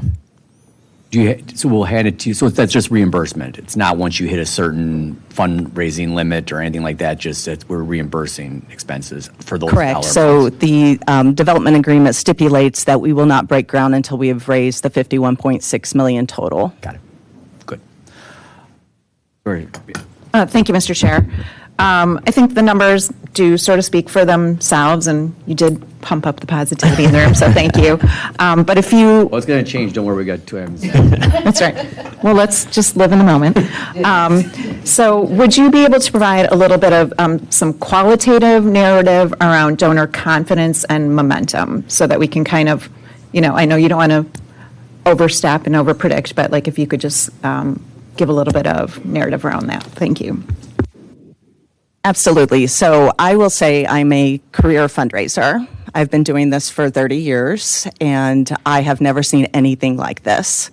The confidence that we've experienced certainly has been tremendous, and I want to say it is due to the county's commitment of $30 million toward this endeavor. We have heard time and time again from donors who have stepped forward, many of them making their very first gift to Milwaukee Domes Alliance, and those gifts are 6 and 7 figures. And they're doing it because they want to be part of the solution. They appreciate the county's commitment. And it's been very, to say that the highlight of my career would be an understatement. I mean, this has been really tremendous. There's been just an outpouring of community support, and the number of people who have stepped up and want to be part of this solution is just incredible. So I thank the county for its commitment, and certainly it's the reason why we've made all the progress that we have made. And if I may add, to the momentum, Krista has led some tours. I was able to attend the one with the governor, and it was during Tourism Week, and Visit Milwaukee, and that was very well received. My team joined Krista and the mayor recently on a tour as well. And there's just been a lot of positivity. Also getting the historic designation of the domes is huge, and it was really, I'd say, heartwarming from the committee that reviewed it, and so I just think there's a lot of positive momentum here. Great, thank you. And I can just say that I feel like a huge sense of relief when this comes to finance to hear that kind of positivity, because as was expressed earlier in our meeting, there is a concern about all these capital backlogs. And so to know that that will be a burden, alleviated, and the community is stepping forward to protect this important asset is very full of relief for me personally. So thank you. All right, seeing no other hands raised, please call the roll. We have a motion to receive and place on file. On a motion by Supervisor Johnson Jr. that item 5 be recommended to be received and placed on file, Supervisors Rowland. Aye. Johnson Jr. Aye. Martin. Aye. Martinez. Aye. Belinsky. Aye. O'Connor. Aye. Mr. Chairman. Aye. 7 ayes, 0 noes. The motion prevails. You what, next quarter? Next week, I will be Well, that's, well, yeah, I will see you, yes, I personally will see you, but you'll have another one of these in 3 months, basically, September, is that probably accurate? That's accurate. Yes. Yep. All right, Thank you very much. Look forward to the update, and seeing you next week. And I got to reach out about something else, too. We're going to take items 6 and 7 together, so please read those. Hey, I did that on purpose, right? I mean, this is a rough agenda. Rough agenda. Item 6, from the Director of Audits, Office of the Comptroller, Audit Services Division, ASD, an informational report containing documents supporting ASD's UHC contract communications timeline. This file was also considered by the Committee on Audit, and at their June 8, 2026 meeting, this file was discussed with no action taken, and considered by the Committee on Personnel, and at their June 11, 2026 meeting, this file was also discussed with no action taken, and it is also referred to Finance and is informational only unless otherwise directed by the committee. Item 7, from the Chief Human Resources Officer, Department of Human Resources, providing an informational report on the timeline of the UHC or United Healthcare contract. This file is considered by the Committees on Personnel and Finance and is informational only unless otherwise directed by the committee. All right, don't all run up here at once. Sure, we can start. Yeah, we can have Comptroller, we can have Liz, we've got Jeremy, we got a whole bunch of names listed of people that we're going to talk about. And then we also have Corp Counsel that will want to add in on why stuff is redacted and probably the need for a future closed session meeting and that. I appreciate all the work that's been done to get us this information. Got it kind of, some of it rather late, and some of these documents are 250 pages, so, it's a lot to go through, and, it's on with kind of short turnaround, so bear with any questions that some of us may have, and then, like I said, if we have to put it on July agenda for closed session, probably will end up doing that anyway, but we'll start presenting. Okay. Thank you, Mr. Chair and Supervisors. I'm Liz Sumner, the Milwaukee County Comptroller. The Comptroller's Office is an independent office charged with fiscal oversight responsibilities. During the lead up to the Finance Committee meeting on January 29th, we became increasingly concerned with the United Healthcare contract renewal process and felt it was important to bring it to the attention of this committee and the board. We have all filed timelines and supporting documents that you will find appended to the agenda for today's meeting. In preparing our timeline report, we have attached all readily available email communications. We have not included, however, any communications concerning internal negotiation strategies, requests or receipt of legal advice, and other similarly sensitive information. I am here today with members of my team, including Deputy Jim Moon, Director of Audits Jennifer Folliard, Director of Financial Services CJ Paul, and Contracts Coordinator Alexis Gassenhuber. We are happy to answer any questions you may have regarding our submissions. Thank you, Chair. Members of the committee, Jeremy Lucas, Acting Deputy Chief of Staff for the Office of the County Executive David Crowley. Outlined the methodology which I went through here. I wanted to make sure that we could grab kind of the contract life cycle from start to finish so that we were aware of, we would talk, there were concerns that it had been in the hands of the Department of Human Resources since July or June, and I want to verify that information. So you'll see there the parameters for which we did the email search, and it returned about, 3,300 emails. So kind of just broadly some of the conclusions that we had there. I think, there's not a lot of new news other than, there were a few times when the negotiations or there was trust between UHC and the Department of Human Resources, and, there were some fraction points, but all in all communications and negotiations appeared to be in the best interest of the county. Essentially, at one point, I think UHC was ready to scrap it and start over, which would have really resulted in some unfavorable terms for the county. So just to say that, our staff works toward the best interest of the county and the taxpayers. Couple of other points, just the total rewards division really depended heavily on third party, on the staff from Willis and, for contract revisions, third-party vendors, and lacked a mechanism for contract version control and documentation. If you go through that timeline, you will see multiple kind of requests for the same information and changes that were approved but maybe not included in the versions. So that's something that we see as an opportunity for improvement in the operations area of the Department of Human Resources. And then again, reviewing some of the things, processes for the RFP, our AMOP previous versions and current does afford opportunity for that. However, that documentation was lacking. There was no discussion on whether or not that was approved by the procurement director in the various instances. Broadly, departments own the responsibility for coordination with other stakeholders on contracts. It's a decentralized process here at the county. We allow those departments to know when those contracts will come up, what service levels they need to provide based on the funding available in their budgets, and they really drive the process from the beginning. And so, I did highlight some of the areas in the AMOP regarding, they're responsible for managing their own contracts, contract compliance, the collaboration with other departments that use those contractual services or will be asked to sign off on them, asking for help when needed, and remaining current in all procurement and contracting training. So, really, it's department responsibility to manage this. And the timeline, as if you will see, there's multiple timelines for you to review. Hopefully you were able to kind of take a look at them.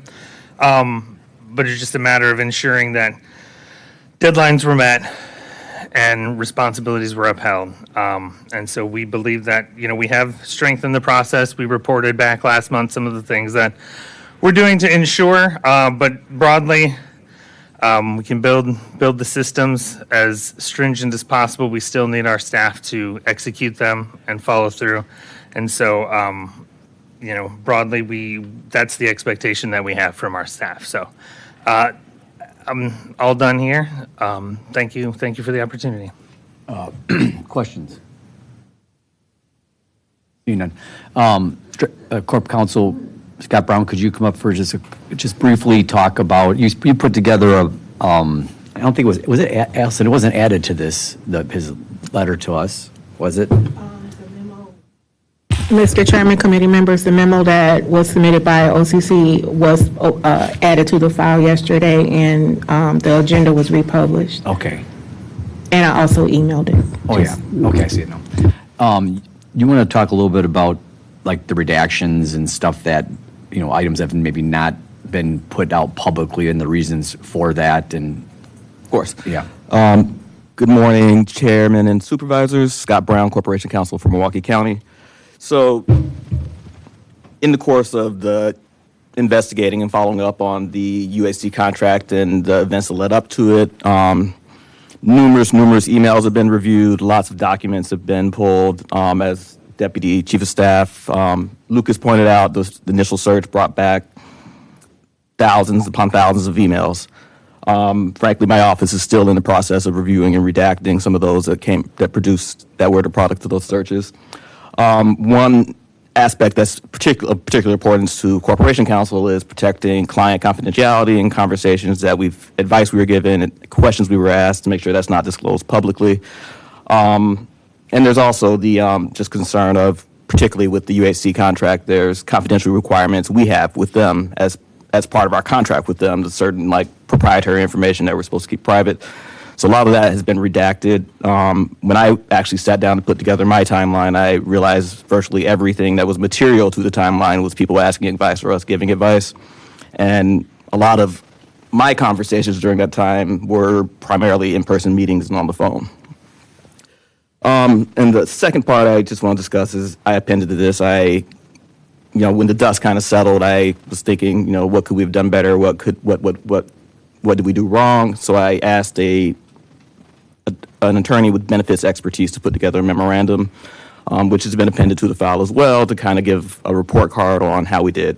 I'm pleased to say that I think it's generally positive, and there's a second part of it that I did not append to the file because it gives confidential recommendations for future negotiations and also highlights specific parts of the contract that are supposed to be kept confidential. But as I've said in my letter, and I think we will be preparing a closed session informational file in the future to discuss, specific aspects of the contract that I think are actually quite favorable to Milwaukee County and the other aspects where we could see some improvement on a future contract. That I'm happy to take any questions. So when you talk about client, who's the client? Are we the client? So that's a great question. And whenever I read about this stuff, they say, who's the client for organizations? And there's a rule on that. And then there's always a footnote that says something like, and this is particularly difficult for government attorneys because we have this huge unwieldy group of people. So the client's Milwaukee County, and the privilege belongs to Milwaukee County. And that's why I'm happy to share those conversations with you guys in closed session. But there's also the aspect of, if one elected official is asking, or office is asking us questions, and another one's asking us questions, we try not to cross those streams. So when the county executive office has questions for me, I don't report to the board what they're talking about, and vice versa. So the client is Milwaukee County, and the privilege belongs to you, but my bigger concern is not sharing information with the board so much as disclosing things in public. So the items that are redacted, if we went into closed session, which we're not, noticed for closed session, that's not going to happen today. If there are things that we wanted to see, we could schedule that, or we could meet with you one-on-one. Is it either or? Absolutely. Okay.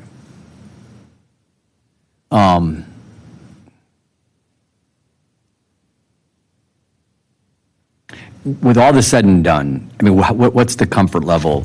Even like at Jennifer back there, and I don't want to, what got me was her testimony, CJ's testimony, Liz's testimony in January of the situation, and it was just like the room, the atmosphere just changed. Where do you, what's the comfort level that we're in a position now that, because I know things have been done to improve, but overall, here on the record, what's the comfort level that we think we got our arms wrapped around, that we know what happened, how we got here, and we're not going to be in this situation again? Nothing's 100%, right? But how do we feel? And I named 3 names just because it was that change of the feel of the room that was all right, we got a problem here.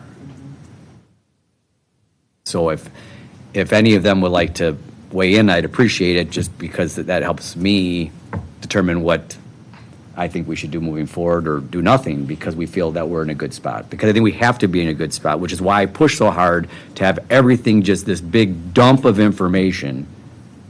So then let whoever wants to look at it try to do what they want with it.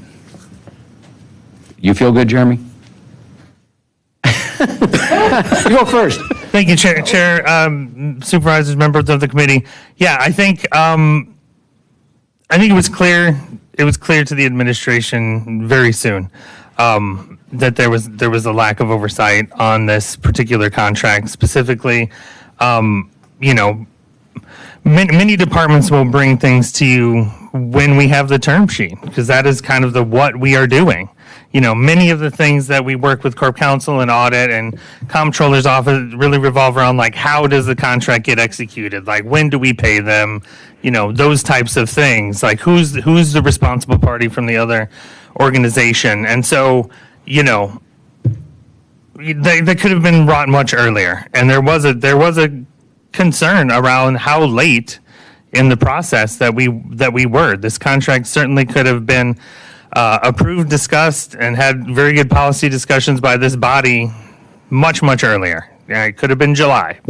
But obviously that didn't happen. And so with the changing in staff, some turnover in Department of Human Resources, I would say that's our primary priority now, is to ensure that we can fill those positions with staff we believe that we can hold accountable and that have the skills to do the job that we expect for them, both like from the administration and from the county board. All right, thank you. Anyone Scott else? Brown, Corporation Counsel. I just add that I will say from my position in Corporation Counsel, I feel much more confident in the process than I did a year ago. And I think it's just from hard lessons learned. I think departments are communicating with each other better. I think people are taking oversight much more seriously, and questions are being brought to me sooner. So I think for better or worse, we learned a lot from this situation. And I will also say that I can just, all the different departments, I see people going out of their way to make sure that we're improving processes, that we're being a lot more thoughtful about our contracting process. And I'm hopeful that just continues, because I do think there's a higher level of mindfulness around here. Supervisor O'Connor. Thank you, Chair. I don't know if you're polling for fields on the committee, but I want to say that I think this is a really healthy exercise to have all these attachments and additional documentation, because I felt a little bit like the tone of some earlier meetings was just trust us, we've fixed it, and while we do trust, we need to verify.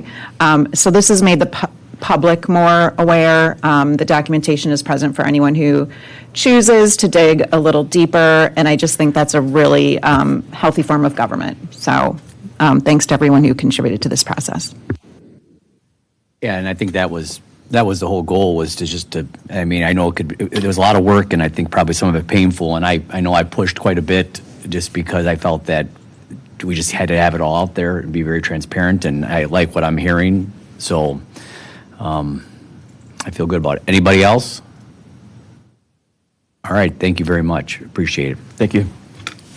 Item number 8.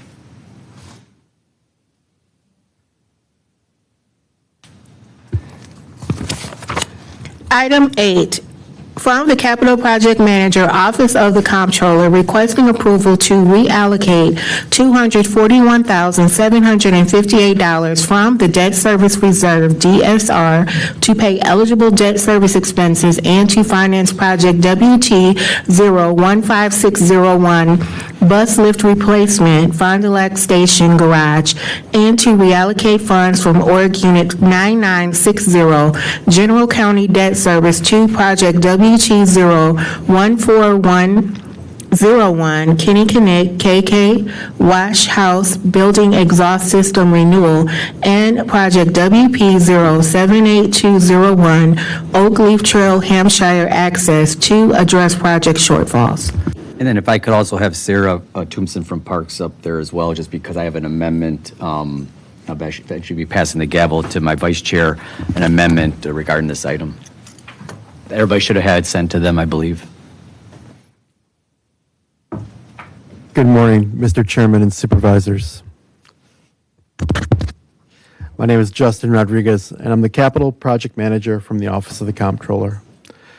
Last month, the County Board approved Resolution 25-400.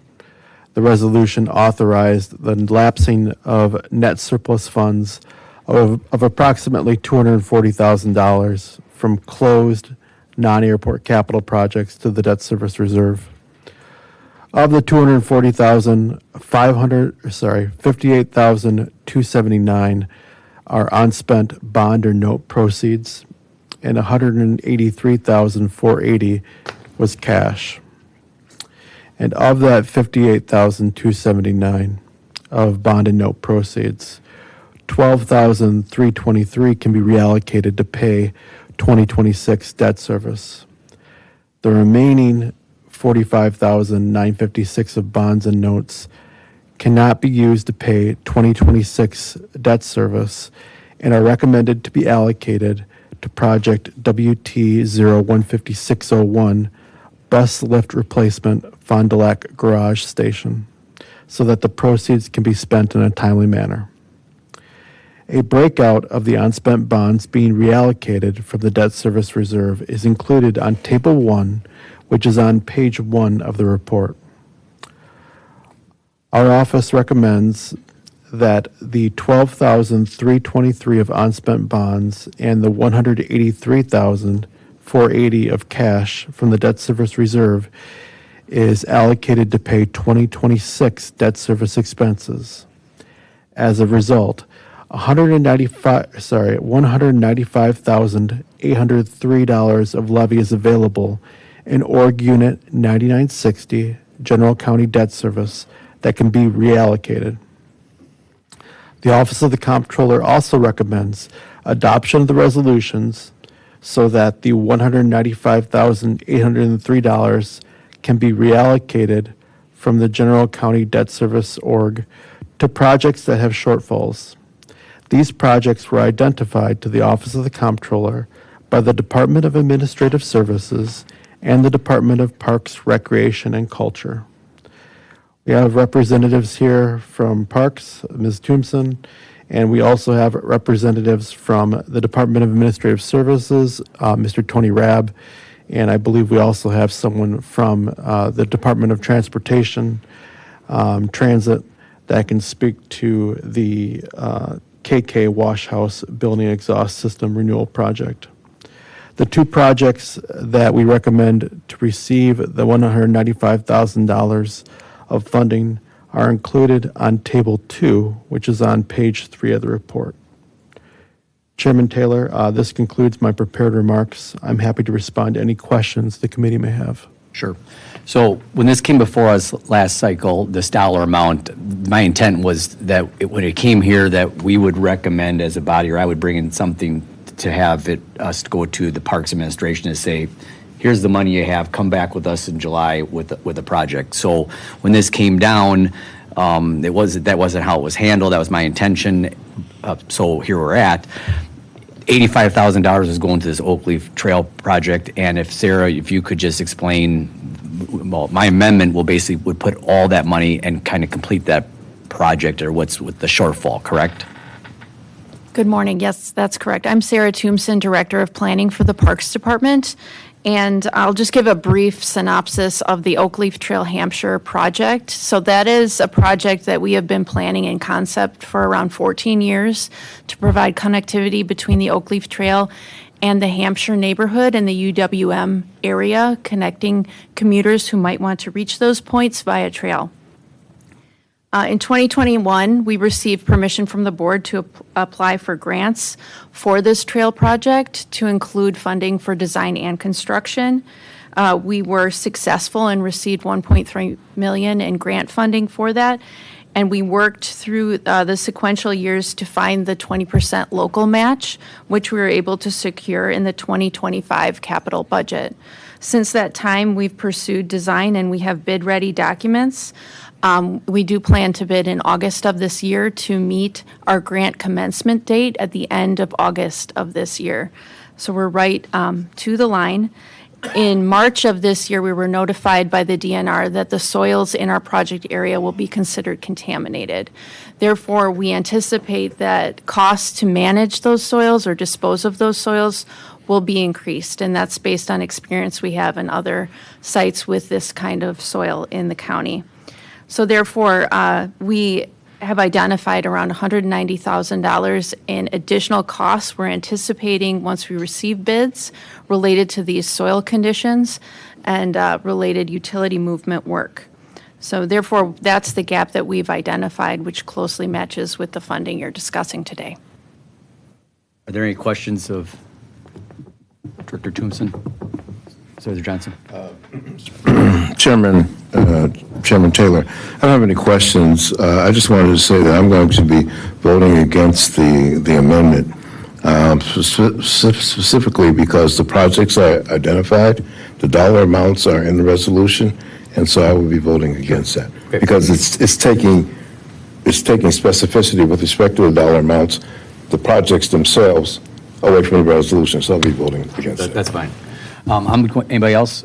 I'm going to pass the gavel to my vice chair so that I can read in the amendment. So, which I kind of already discussed. So I have an amendment that everybody should have sent to them that basically takes away the money from the KK warehouse building exhaust system renewal, puts it all into the Oakleaf Trail Hampshire access to kind of complete that project. That's the motion I have. All right, there's a motion. Debate. Supervisor. Do we have anyone from facilities who could speak to the sort of what the consequences of delaying the KK warehouse project would be? If you could introduce yourself, then the floor is yours. Yes, thank you. Thank you, Chairperson and Supervisors. I am Tony Robb, the Director of Architecture, Engineering, and Environmental Services in the Facilities Management Division. We are tasked with running this project. I can speak to some pieces of it. We also have somebody from Transit and DOT here as well. On this project, we know that we have federal funds. Those federal funds are going to expire, I believe, in March, in the conversation I had with Transit and DOT this week. So we're trying to get this project past the line to complete it and use those federal funds. So you're saying there's a risk of losing federal funds if we divert this money to the Oakleaf project? There is some risk to that, yes. We would need to find an alternate solution to get the project completed in the time frame that we have. That would still meet the grant timelines. Joel Amers, Director of the Department of Transportation. So we do have a shortfall in this project related to inflation since it was initially adopted, I believe, in 2022, and identified that additional cost. We do need additional funds in transit to complete the project. And if I may, we have Ruben Salas, the VP of MCTS, on the line, who would be able to speak a little more to the specificity of the wash house. Good morning. This is Ruben Salas, VP, Deputy CEO of MCTS. Yes, this system is used in the wash house where we clean and service the buses nightly. During the winter, the doors are closed, and this system keeps the exhaust from the buses when they come through to be washed, serviced, and fueled. Without this system, we would not be able to operate this facility to clean our buses and fuel them during the winter. It's kind of the concept, they tell you don't run your car in your garage with your door closed because of carbon monoxide buildup. It's the same situation. This is a critical system in order to fuel and manage the buses at night, to be fueled, and to have them ready for operation the next day. You're back.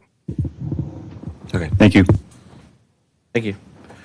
Any other, Supervisor? So we have two shortfalls, basically, in front of us, right? That's what we're hearing. We're going to bid in August for the Oakleaf Trail, and we have an issue in March.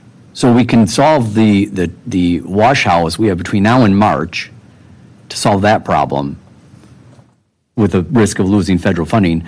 We're going out to bid on a project that we know we have issues with. We're bidding in August, something that we adopted before I was even here in 2021. So I think we solve the problem that's in front of us, August, and then we work together to figure out how to handle problem number two. It's not pitting one versus the other, but we have an immediate issue in front of us. So that's why I hope we move that forward. Any other comments or questions? Discussion? There's a motion to adopt the amendment. Any other questions or comments before we call the roll on the amendment? Seeing and hearing none, we can call the roll on the amendment. On a motion by Supervisor Taylor that Finance Amendment 1 be approved, Supervisors Taylor, Aye. Johnson Jr., No. Martin, aye, Martinez,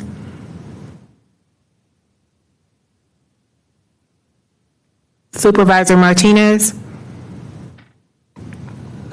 Excused, I guess? Belinsky, No. O'Connor, Aye. Aye. Mr. Chairman. Aye. 4 ayes, 2 noes, 1 excuse. The motion prevails.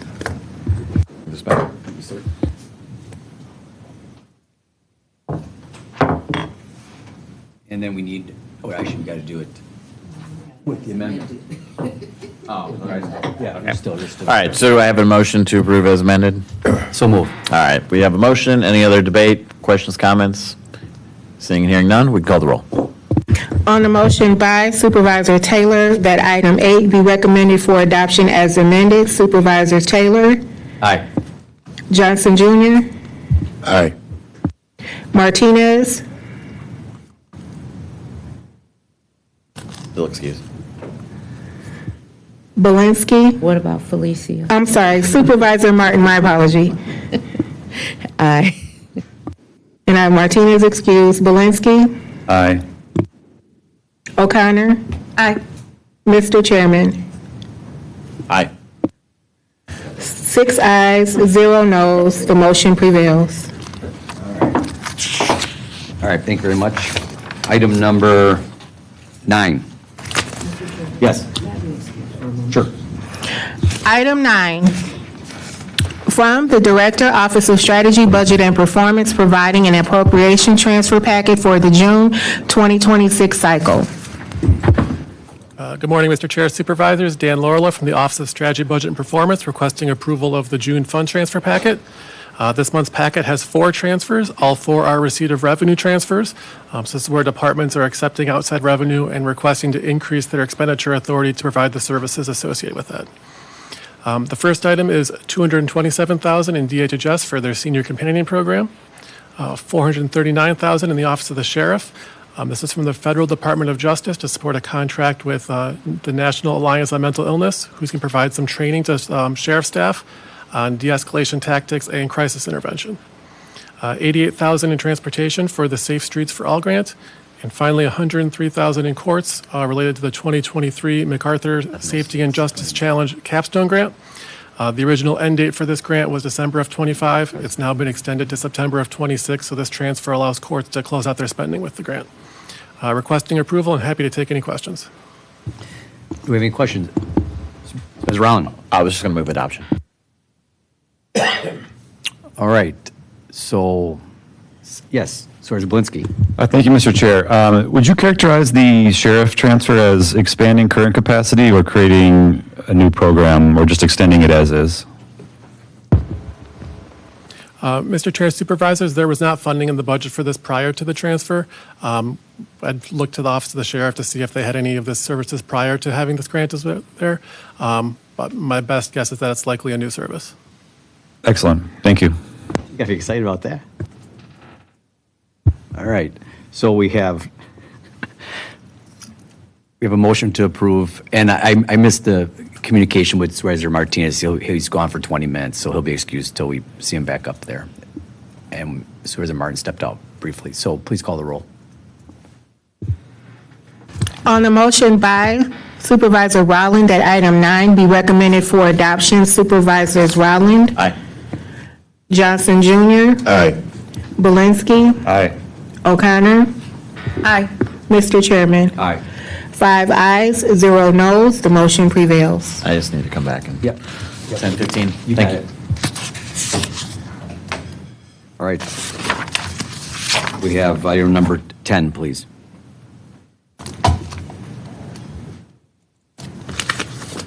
Item 10, from the President and Chief Executive Officer, Milwaukee Public Museum, providing an informational report regarding financial statements. This file is also considered by the committees on Finance and Parks and Culture and is informational only unless otherwise directed by the committee. Whenever you're ready, Ellen. Good morning, Chairman Taylor, and the Finance Committee members. I am Ellen Sensky, president of the museum, and I'm going to be reporting on the museum finances for the 7-month period that ended on March 31st. The full report will be given next week at the Parks Committee. So MPM's consolidated operating revenue was 10.6 million, and its consolidated expenditures were 8.1 million, which meant that we had a operating surplus of 2.5 million. This was better than projected and better than last year's revenue. In non-operating activity, the endowment's unrestricted investments reported an investment gain of $635,000, and our restricted net assets were reduced by $556,000. So after considering all financial unrestricted and restricted activities on the investments, we had an investment gain of about $1.5 million during that 7 months that ended on March 31st. So I am happy to answer any questions you may have. Any questions for Dr. Sensky? Okay, we don't. I do have one individual signed up to speak for information only, Corey Houston. If you want to step up, everybody will have 2 minutes. Brady will be the timer. I hopefully have a better ringtone. Did you guys work this out last time? I mean, that was interesting, but maybe every time you just shock us with one, make it interesting. See whose personality it fits of the members.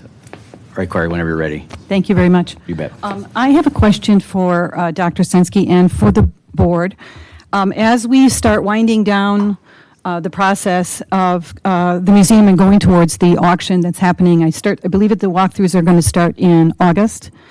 I just have 2 specific questions at this point about some of the items in the museum. The Charles Porteous dioramas that were created in there are potentially WPA era constructed items, as well as the George Peter murals. So my question is, I would like to submit a request for information about the disposition of the items such as the WPA dioramas for the board to get an answer on. And I also would like to submit a request about the, and I'm not pronouncing it right, but the Nunn-Mocker Arms collection. These are just some items that we have an interest to find the disposition of. Are those going to be sold? Are they going to be on display? And if they are sold, who's going to keep the proceeds from that? And secondly, we're going to have a disposition plan where MPM is deciding what Milwaukee County keeps and what MPM is allowed to keep and sell on for its operating expenses. I have a question about will the board have an opportunity to see what will be on sale or for sale or up for auction prior to that auction, those commitments being made? Will private museums be able to purchase items from the collections or from the artifacts and items in the museum? And who will keep the proceeds of those sales? Primarily, it's who's keeping the money of the sale of the items in Milwaukee Public Museum. Okay, so typically, I'm not going to allow, this is not Q&A. That's not how this works. But if Dr. Sensky, I heard 3 questions. If Dr. Sensky is able to answer those 3, that'd be great. Thank you. And if not, you could provide the committee with the written responses that then could be shared. But if you are able to answer the questions, that would be, I think, helpful. So the WPA, the WPA murals are collection items. Those are specific they are specific large format movable items that are actually owned by the federal government, and those will move to the new museum. Nunemacher arms are collection items. They will not be for sale. As I've stated numerous times, the collections are moving to the new museum. It is props, and the props that are built in are county owned, which equals if you think about the storefronts in the streets of Old Milwaukee or the buildings in the European Village, those are built in and are county owned. The props that are owned as personal property by the museum are things like the fruit that is in the baskets or a case that is movable. Those items that are not being taken to the new museum and repurposed, that are MPM props, they will go through the process, which I've presented before, so I'm not going to present again, and eventually end up as the remaining items will be auctioned. That will all be a public auction. I think I've answered all the questions. I think I appreciate that. I think you have. So will the board, will we be like, will we get to see what these items are? Who gets? Is there gonna be like a first preview? There was an order, a listed order, right? Like who gets it first, dibs, and then it goes to auction. Is that correct? But I think the question is, do we get to see it? Does the county get to see it? Is that what you asked? Yes. Corey, does the county get to see what of these props and the things that are? So you mean the supervisors? Yeah, was that what you're asking, or you're asking just the county as a whole? Because the supervisors, the ones that are entrusted with the transition. All right, so I guess it's us. I'm more than happy to give supervisors a tour and show, and some of you have come to see what is considered a prop, I did send the document that clearly outlines what are propped, what are collection items, what's county owned, what's MPM owned. So I have shared this, I've shared it a few times. So happy to tour any supervisor through who wants to. But is a tour is different than will there be like a list? Because obviously it's a list that's going to become an auction. Is there going to be a list that you'll have, or a link to the auction that people can see or we can see prior to the start of the auction, I guess would be the best way to do it? So we are still working through how this will happen, and we're certainly happy in whatever format to provide you whatever we have to do this auction. We don't know if it will be an online auction or if it will be one where people come in. We're still determining that. Okay. Well, I think when we have that determined, I think that'd be helpful to let us know, so then we can share that, just to make sure that, I don't know what to make sure of, but I just think that we're getting the request that I guess we should be the ones to see it, so I think we should be the ones to see it. Do you mind if I just add a comment? There's a lot of public interest in this story. You said it's okay you're shaking your head. Like okay? 20 seconds. Okay. It is not that you haven't shared information, but it's primarily under the word et cetera. Personal property, it is not that you have defined. So that's why I'm actually asking about specific items, and it's not an adversarial thing. It's because I do not believe that we've had enough information to describe what does personal property mean, because that could potentially be money that the public is very interested in. Well, I heard 3 questions. Yep. All right. 2 very specific, and she gave very specific answers to where things are going to go. I think I've heard those questions before asked. I've heard them answer them before. So I'm getting tired of the same questions being asked and then the same answers. That hasn't changed. It just doesn't change. So I don't want to hear that question again, because now we know what's going on with the dioramas, with the WPS stuff, right? So we know that now. I don't know that she answered about the Charles Porteous about WPA. I thought you... Or the Charles Porteous dioramas. But I have it in writing, and I can hand it to her. Sure. Okay. Yeah. Thank you very much. I appreciate your... Supervisor Johnson. Chairman Taylor, I move to receive and place on file the report. Okay. Supervisor Martin. Mr. Chairman, point of special privilege, on item 9. Oh, did you guys hear that already? Because then I wanted to be recorded as voting with the majority. Okay. Yes, that's no objection? All right, no problem. Thank you, sir. Absolutely. Appreciate it. That's right. That's right. That's true. Right. All right. We have a motion to receive and place on file. Madam Coroner, please. Call the roll. On the motion by Supervisor Johnson Jr. that item 10 be recommended to be received and placed on file, Supervisors Rowland, he's excused. Johnson Jr. Aye. Martin. Aye. Belinsky. Aye. O'Connor. Aye. Mr. Chairman. Aye. 5 ayes, 0 noes, the motion prevails. Thank you. Thank you, Dr. Sensky. Item number 11. Item 11, from the county executive appointing Nicholas Senram to the director of Milwaukee County's Office of Strategy, Budget, and Performance for a 4-year term. This file was also received to the was referred to the Committee on Health, Equity, Human Needs, and Strategic Planning, and at their meeting of June 11, 2026, this file was recommended for confirmation by a vote of 5-0, and it is also referred to this committee for action as well. Good afternoon, no, morning. It's Chair. still, hey, we're still morning. Still morning, We're- love we're- it. We're rolling now. Actually, it's early noon, but that's Good early noon, Chair and Supervisors. My name is Isaac Rowland. I'm the Strategy Director in the Office of Strategy, Budget, and Performance.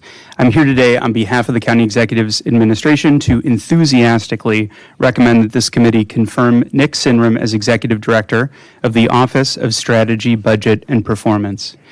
Nick brings nearly a decade of experience in public finance, budgeting, law, and government operations to this position at Milwaukee County.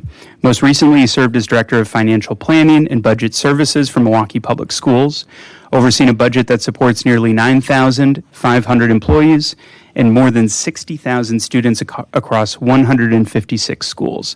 In that role, he advised district leadership on financial operations, promoted compliance with state and federal requirements, and implemented best practices to strengthen accountability and stewardship of public resources, all while helping MPS chart a fiscally sustainable path despite a deeply challenging fiscal environment.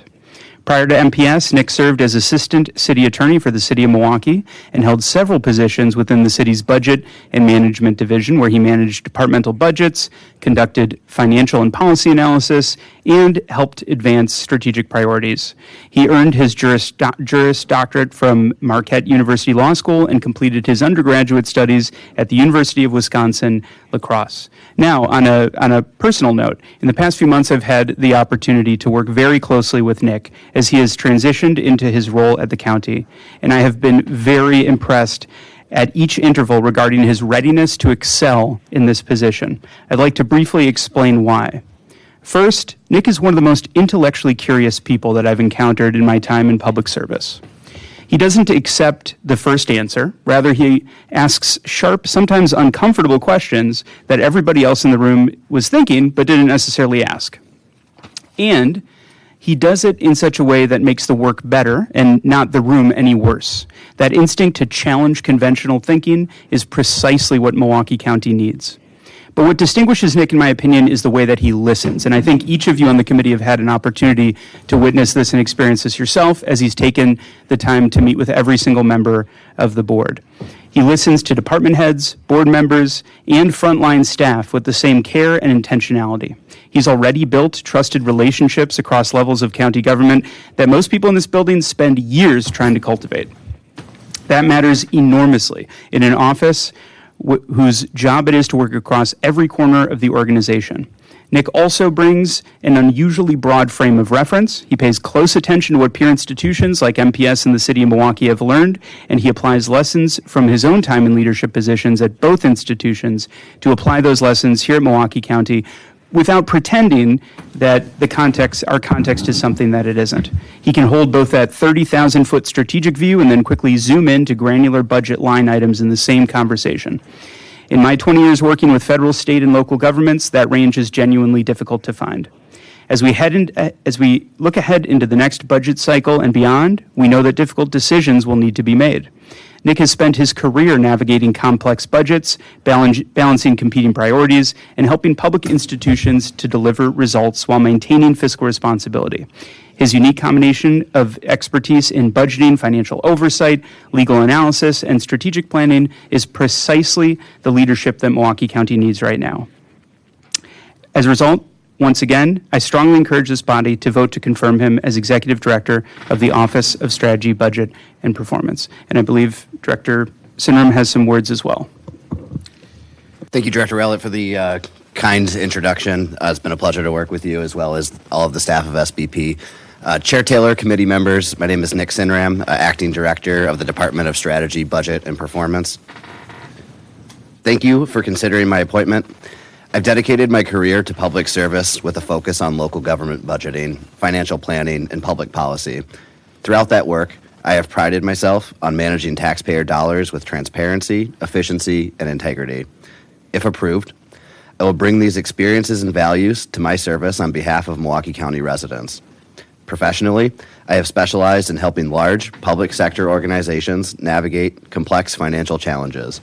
My work has included strategic financial planning, legal and policy analysis, and the development of operating budgets that advance organizational mission while improving long-term fiscal health. Through this public sector experience, I have learned how to operate within the challenging financial environment created by Wisconsin's funding formulas and revenue limits. These experiences have prepared me to help Milwaukee County navigate the fiscal challenges before us. Most recently, I served as the Director of Financial Planning and Budget Services for the Milwaukee Public School District. I rebuilt a 10-person team responsible for developing a $1.5 billion budget, supporting approximately 150 schools, 9,500 employees, and 60,000 students. Developing public sector budgets well over $1 billion and guiding an organization of that size through financial crisis was an invaluable experience. Just over a year into my new role, in the summer of 2024, the district's longstanding financial challenges came to a head when its reporting team failed to deliver financial reporting to the state. We learned that the district's financial systems were unable to provide the complex data needed for timely and accurate reporting and auditing. This led to significant changes in leadership. The state imposed a corrective action plan to implement stronger financial systems and processes, and I was asked to lead the implementation of that plan on the budget side under Interim Chief Financial Officer Todd Gray. After helping lead that work, I am proud that in collaboration with the state and many other partners, the district has made significant progress towards improving its financial situation and strengthening its financial controls. And yet there is still more work to be done there. Implementing the corrective action plan was challenging, but it also gave me the opportunity to work with dedicated internal staff, state officials, and consultants to implement best practices and best practice systems across our accounting, finance, human resources, facilities, and all operations. That experience reinforced lessons that will carry with me through my entire career: the importance of strong financial systems, the need for complete transparency with the public and decision makers, and the value of reliable data. It has made clear to me that leaders must ask difficult questions early, and that organizations facing fiscal stress must be honest about their challenges and their opportunities. While very different from Milwaukee Public Schools, Milwaukee County also faces significant financial challenges that we will have to address together through the 2027 budget process. As the Comptroller, the Wisconsin Policy Forum, and others have forecasted for years, revenues have not kept pace with the increasing cost of providing critical public services that improve the lives of residents. This administration and this board have already made difficult decisions to reduce expenditures to the point that 74% of the county's tax levy now supports mandatory services and unfunded state mandates. While it would not be prudent for me to speak to the specifics of the 2027 budget before that process is played out, if confirmed, my role will be to support that process with objective analysis, clear information, responsible recommendations, and respect for the role of this legislative body. Recognizing that there will always be unforeseen challenges, I will work every day to support the county's vision, strengthen its fiscal health, and help Milwaukee County make the best possible decisions for the residents we serve. In conclusion, I want to commend the members of this board for your commitment to the level of transparency and fiscal responsibility that Milwaukee County residents deserve. Since I began serving in this interim role, many of you have understandably asked me about the district's financial situation. You've asked detailed questions, contacted references, and sought out independent opinions. That is exactly the due diligence that residents deserve. I believe the insights that I have gained through my experience in public sector budgeting, advising on legal strategy, budgeting for equitable results, and leading teams towards practical solutions will enable me to be successful in this role and benefit Milwaukee County residents. That concludes my prepared remarks. I'd just like to take a moment to thank the county executive for entrusting me in this role, as well as the members of the Department of SBP for their warm welcome and their support, and for you all as committee members for considering my appointment. Thank you. Supervisor Johnson. Thank you, Chairman Taylor. I appreciate the remarks from Strategic Director of the Office of SBP, Isaac Rowlett.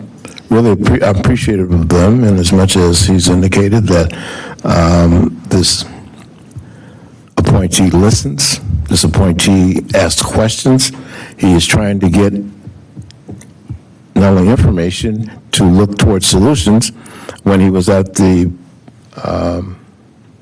Milwaukee School public schools, there was somebody to whom he reported.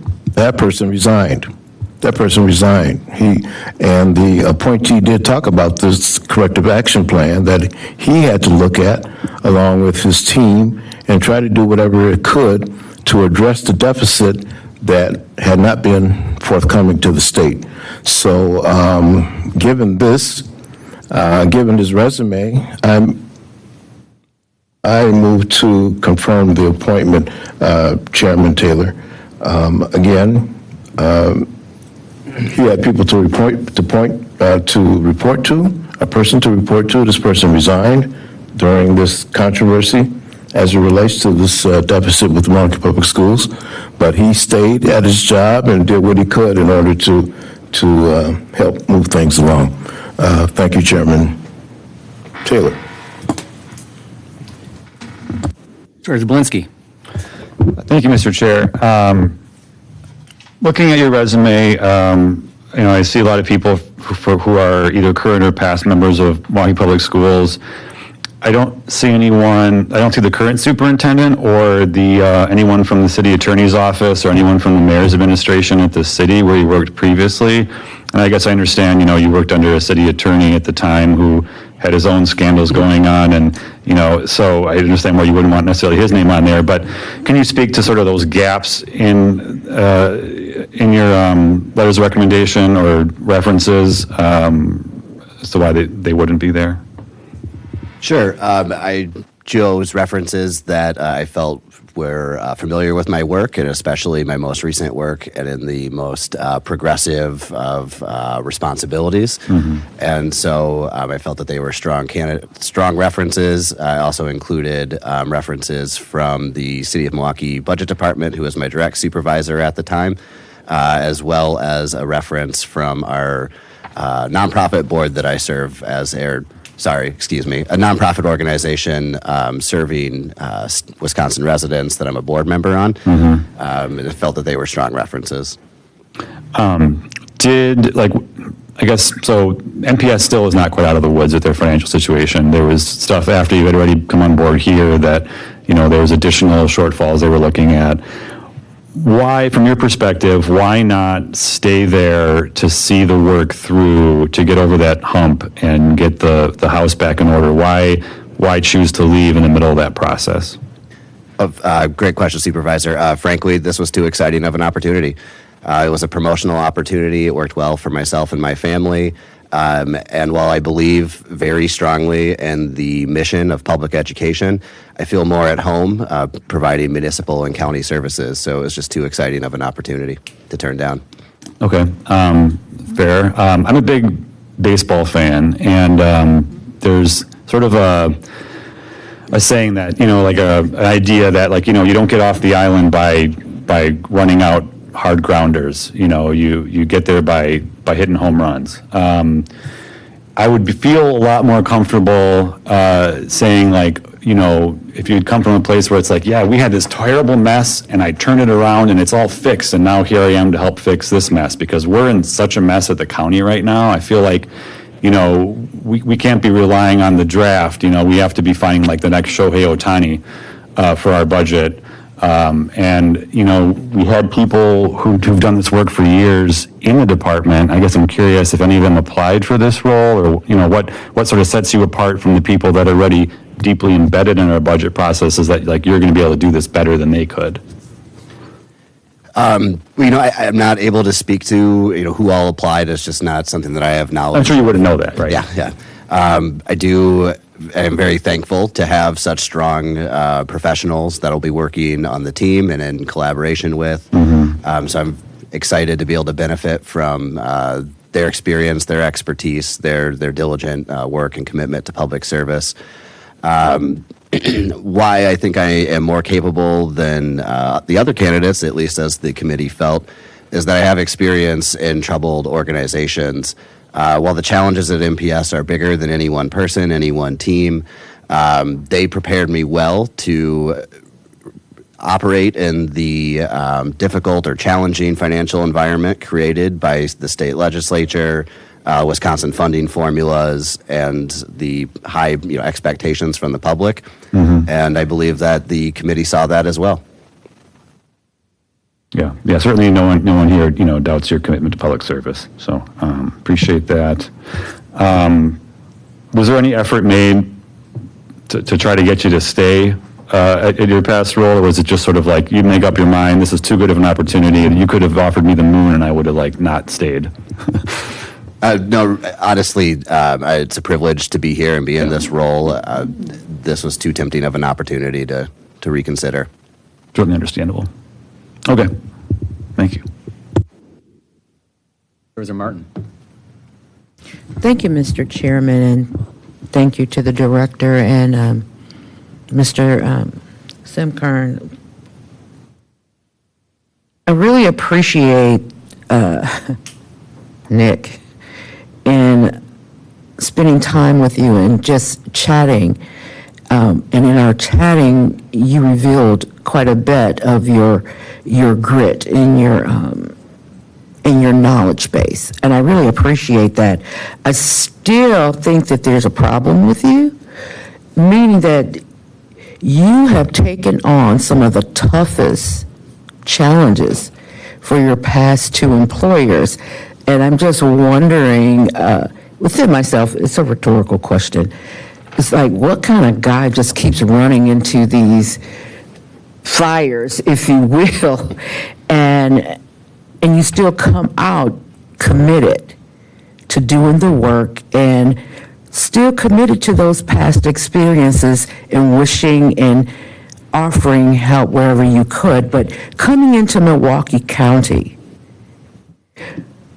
could you just avail a little bit of how you plan to attack the seriousness of our deficits that we have here? Yeah, absolutely, Supervisor. Thank you for the question. And I'll just note that it was a pleasure getting to meet all of the supervisors and have those conversations. It was not only enjoyable, but also I learned a lot about each of your districts and your priorities. Really, the plan of attack, so to speak, is to just implement good government and hard work. There's no silver bullet in front of us. There's no magical solution, but by working with department heads, subject matter experts, the budget team, we're assessing, all levers that we have, whether that is increasing revenues by partnering with the state, trying to find compromises with the state legislature that brings more resources to Milwaukee County for our residents. The other levers to pull, of course, are looking for efficiencies. I know that the administration and the county board has already taken opportunities to be more efficient, to reduce expenditures. And so that hard work, has set us up to be to continue to kind of surmount our financial challenges and the fiscal cliff that we face, and as well, in addition to raising revenues and trying to find efficiencies, we will have to work with supervisors and your bosses, the constituents of Milwaukee County, to prioritize services and focus our resources to where they have the most impact in improving residents' lives. Thank you for how you answered that. And what I was looking for and what I've heard is that you don't come in with the solution, that you work with as a team, with your colleagues as a team, to address the issues, and that you're taking into consideration all of our bosses, which are our constituents, and what they deem as a priority as well, to help improve the quality of their life. And I really do appreciate that, and I look forward to working with you, and I do hope that my colleagues would join me in supporting your appointment, and we look forward to rolling up our sleeves and doing the work with you. Thank you.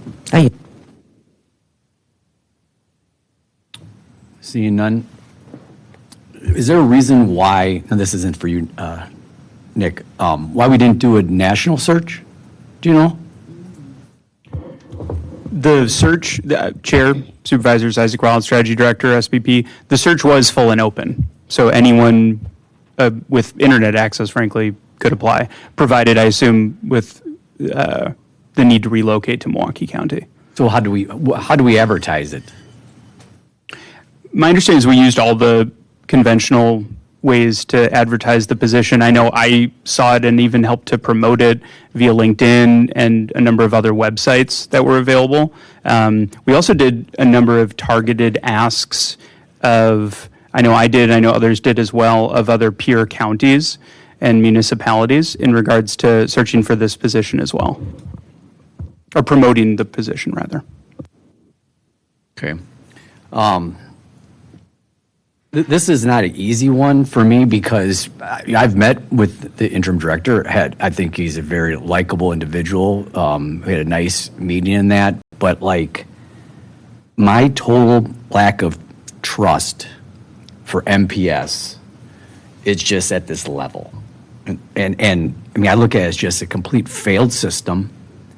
And if I was you, I'd run from it too. I'd run so fast to this opportunity.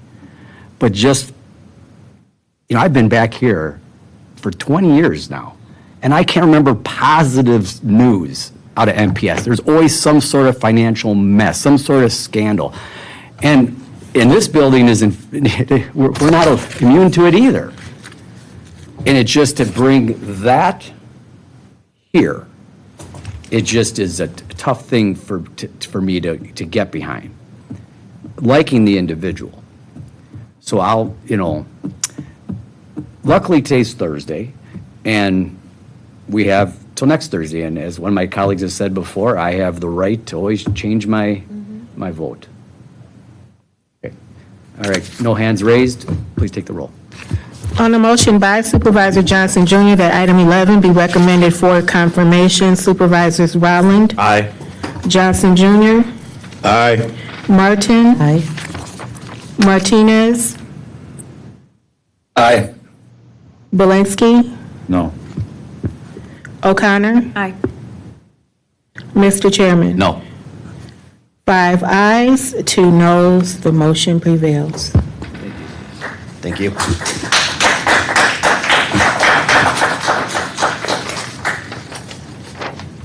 Item number 12. Item 12, from the Strategy Director, Office of Strategy, Budget, and Performance, providing an informational report regarding the plan for a public dashboard of Milwaukee County contracts. This file is informational only unless otherwise directed by the committee.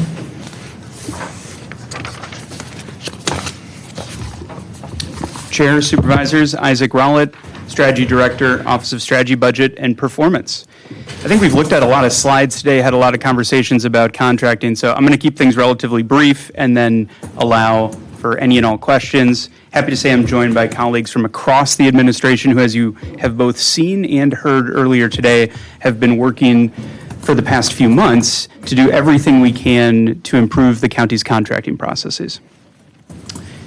To prepare for this, prepare this report, we've gathered subject matter experts from across DOS, Comptroller's Office, DHHS, SBP, and HR to take a one-county approach to exploring this issue.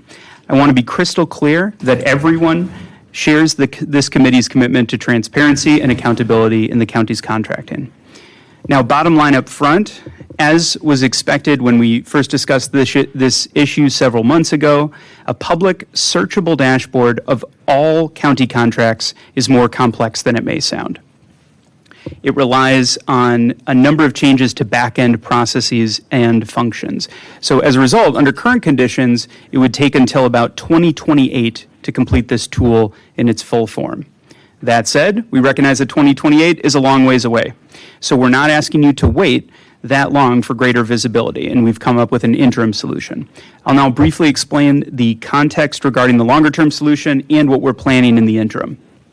So the reason a reliable dashboard takes time to complete has to do with where our contracting data lives today and how it's managed. Contract management at Milwaukee County is intentionally federated or decentralized, much like the governance of the organization as a whole.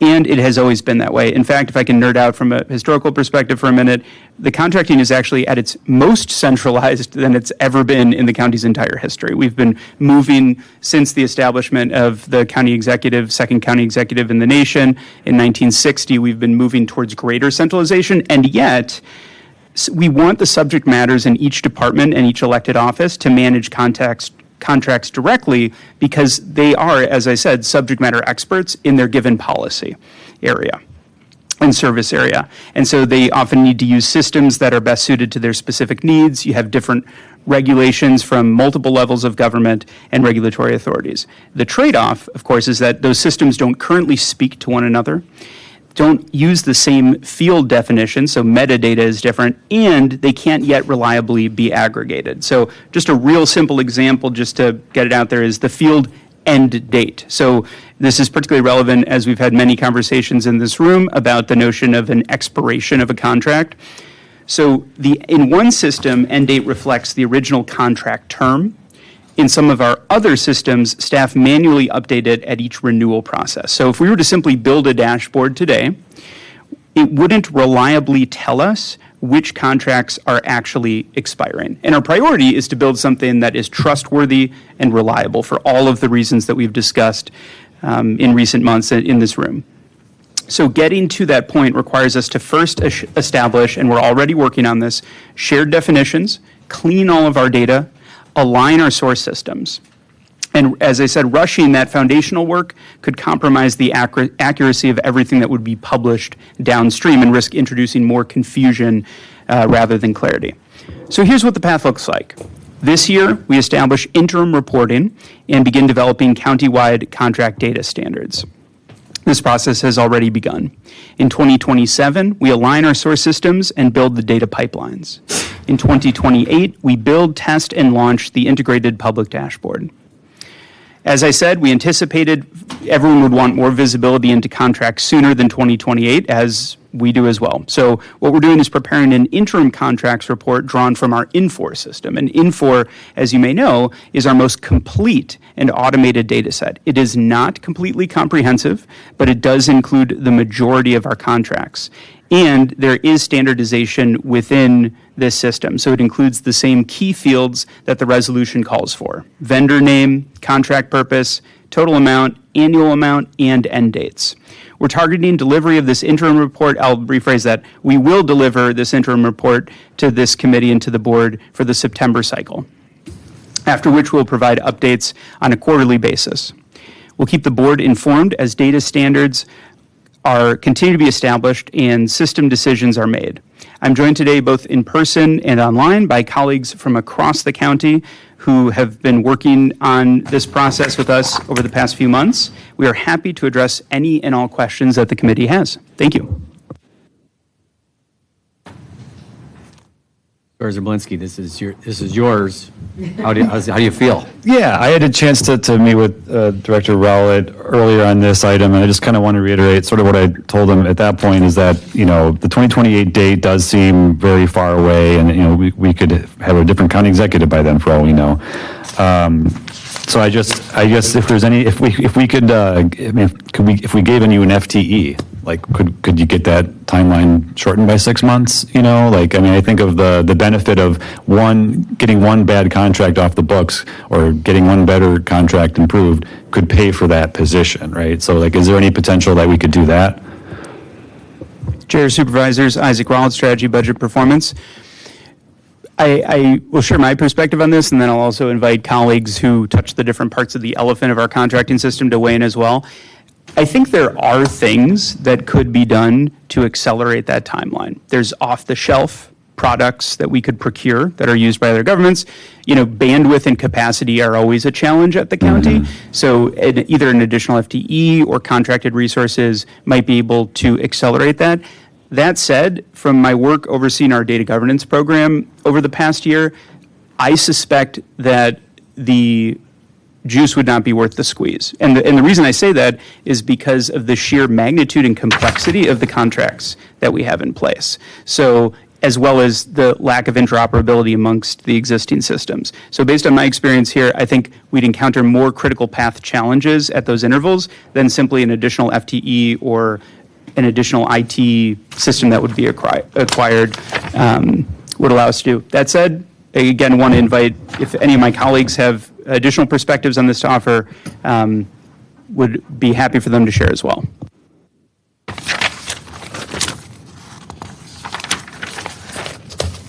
Is there anyone online that, or in the audience that has anything to add?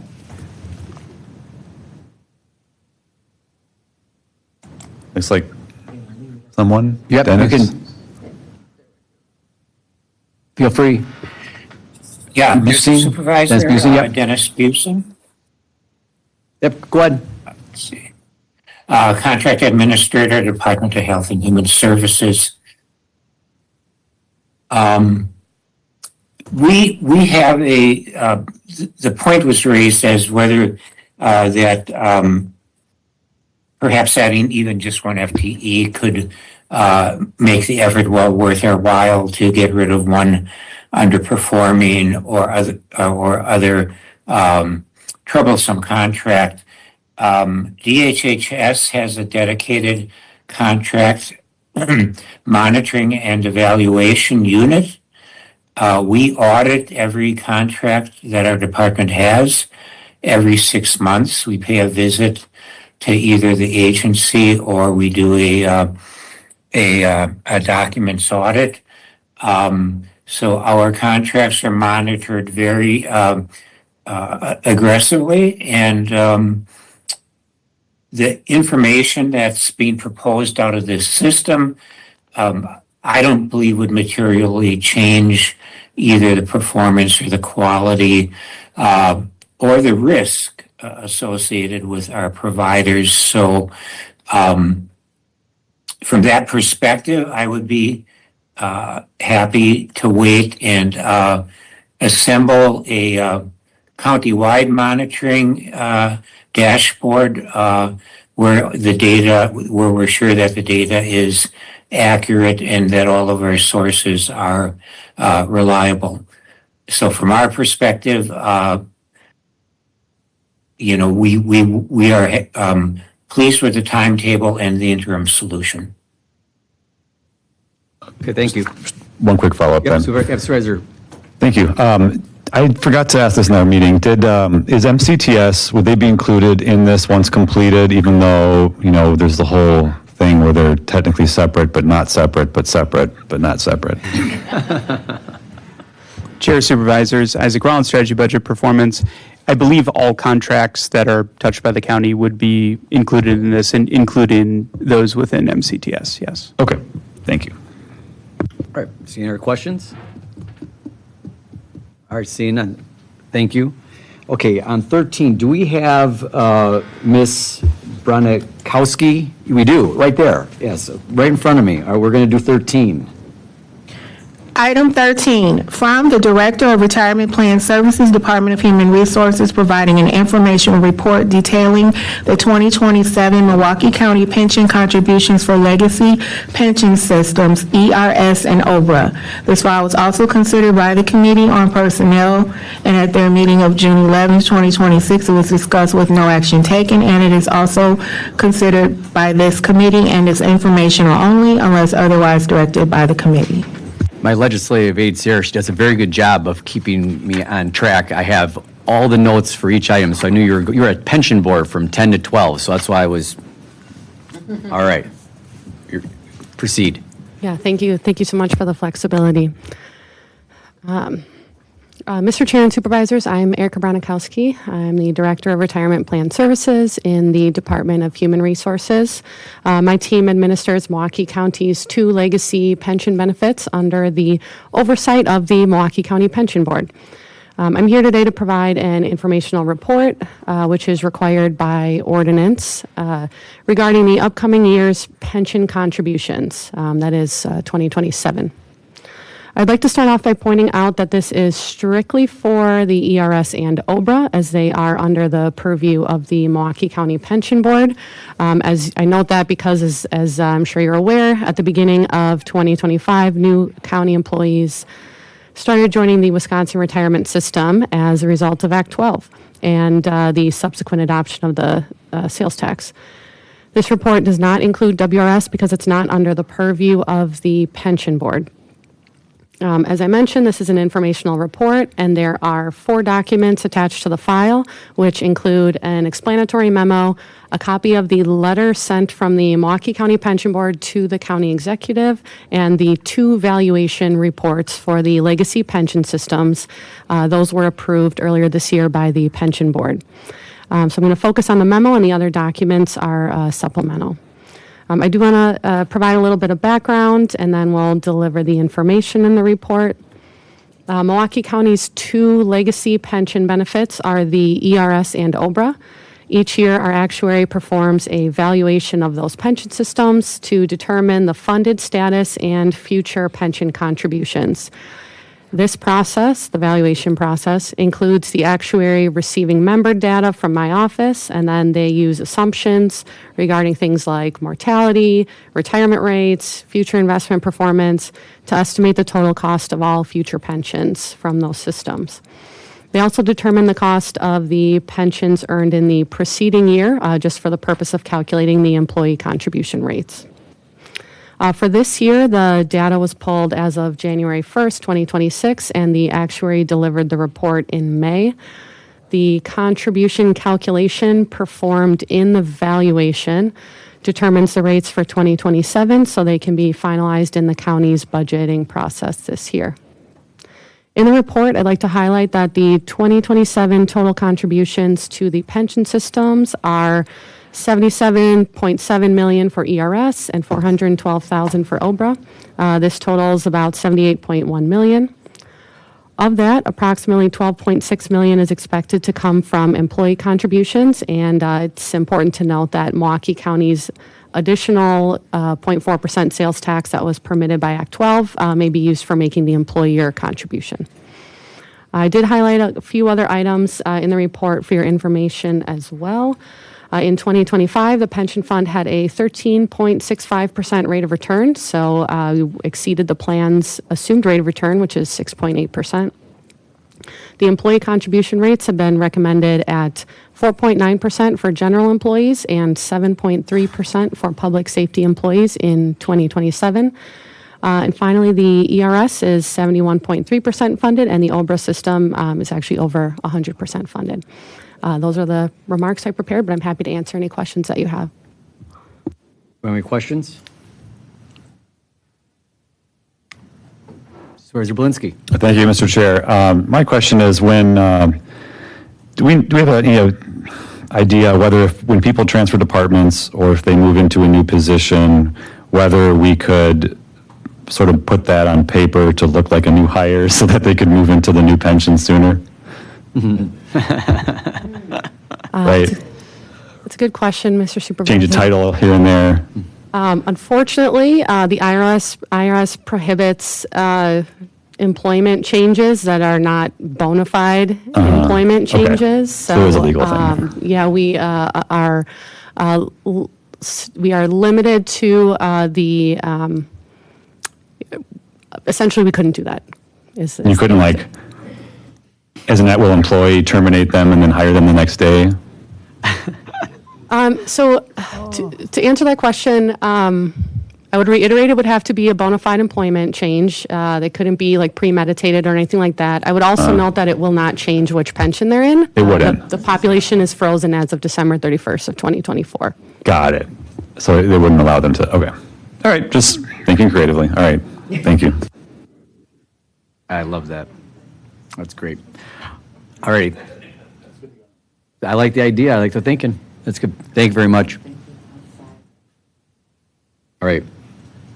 14.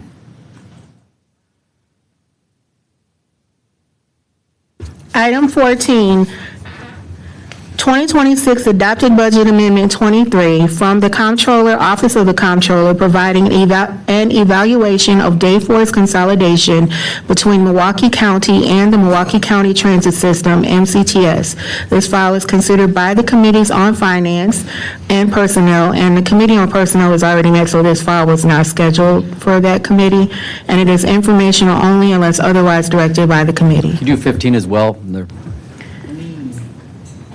Items 15, 2026 Adopted Budget Amendment 24 from the Milwaukee County Comptroller, providing a report on the feasibility of a countywide transition to the N4 ERP system as required under 2026 Adopted Budget Amendment 24.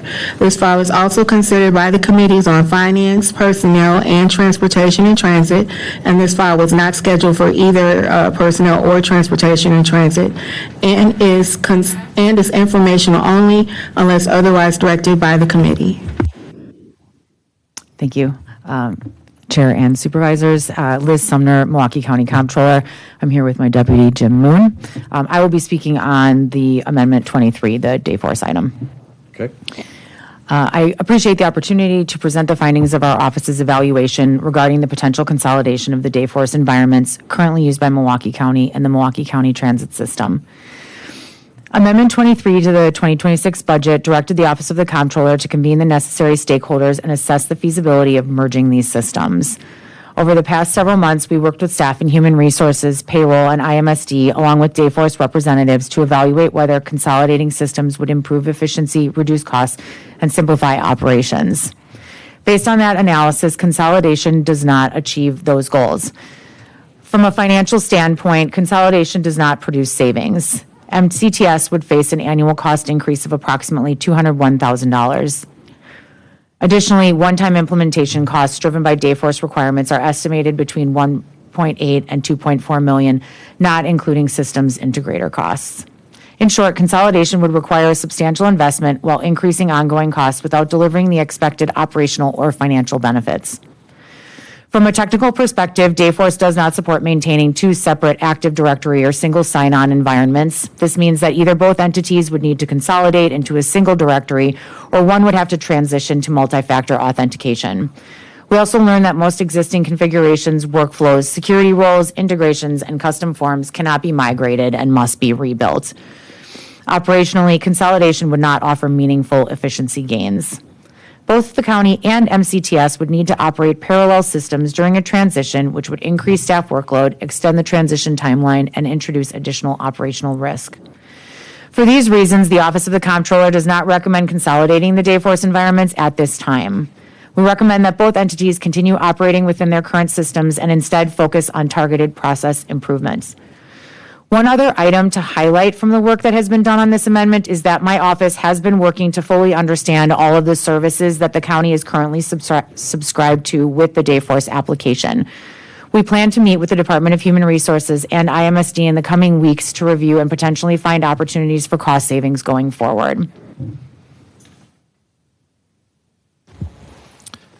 Thank you, Chairman and Supervisors. For Budget Amendment 24, this report responds to the 2026 adopted budget amendment, directing the Comptroller's Office to evaluate transitioning all departments into Infor, our ERP system, Enterprise Resource Planning, and begin researching alternative approaches to achieve countywide financial integration if that is not possible. At a high level, the most important takeaway is that in our current state, Milwaukee County can't realistically operate on a single ERP across all departments. And it's not due to a lack of coordination or effort, but the structural, operational, and financial realities that we face today. So we operate in a multi-system environment. Infor serves as the county's core financial system, but there are several major functions that operate outside of it. For instance, Milwaukee County Transit System recently implemented Microsoft Dynamics as their ERP program. The pension system runs on a separate ERP called Sage, and DHHS relies on a specialized clinical and billing system. However, in that system, the payments are funneled through Infor at the end. But because that system's designed to carry HIPAA, PII, and PHI information, Infor is not equipped to handle that. So the analysis shows that fully migrating all the departments into Infor would be costly, potentially disruptive, and in some cases incompatible with the departmental business requirements. So the environment should not be viewed as temporary either. Like many private and public entities, we effectively operate within a coordinated and separate structure where departments have distinct legal, operational, and technical requirements. But as a result, maintaining those systems is not a transitional issue, but an ongoing condition. So given this reality, we shift the issue here from whether the county should move to a single system of a unified financial picture across multiple systems. The report also outlines 3 pathways to achieve that. The first was the implementation of a consolidation tool that would sit on top of these systems, pull the data up, push the data down, and allow for almost real-time access of the data across all of these platforms. The second would be to create a data warehouse, but that's customization. It offers flexibility, but it comes at significant technical resources and ongoing maintenance. And the third is to force that integration in Infor, but we don't recommend that. It'd be highly disruptive and costly at this time. We will continue to operate in a multi-system environment. We will research pathways 1 and 2 across the departments, including IMSD, and we will focus on trying to create that integration and enterprise visibility rather than a system replacement. So in summary, the transition isn't practical under the current conditions. We're going to remain as a multi-system environment by necessity at this point, but we will focus on moving forward on identifying cost, viability, and accessibility for efficiencies by using the consolidation tool.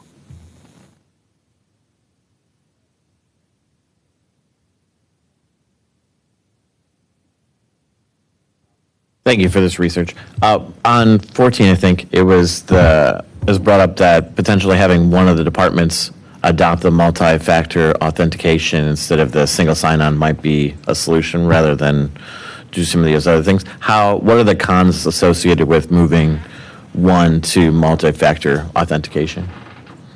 That's the Dayforce.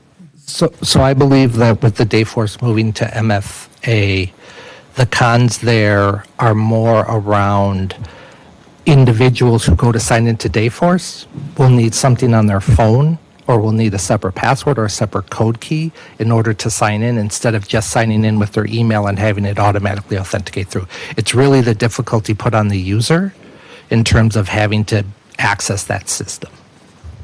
Yeah, okay.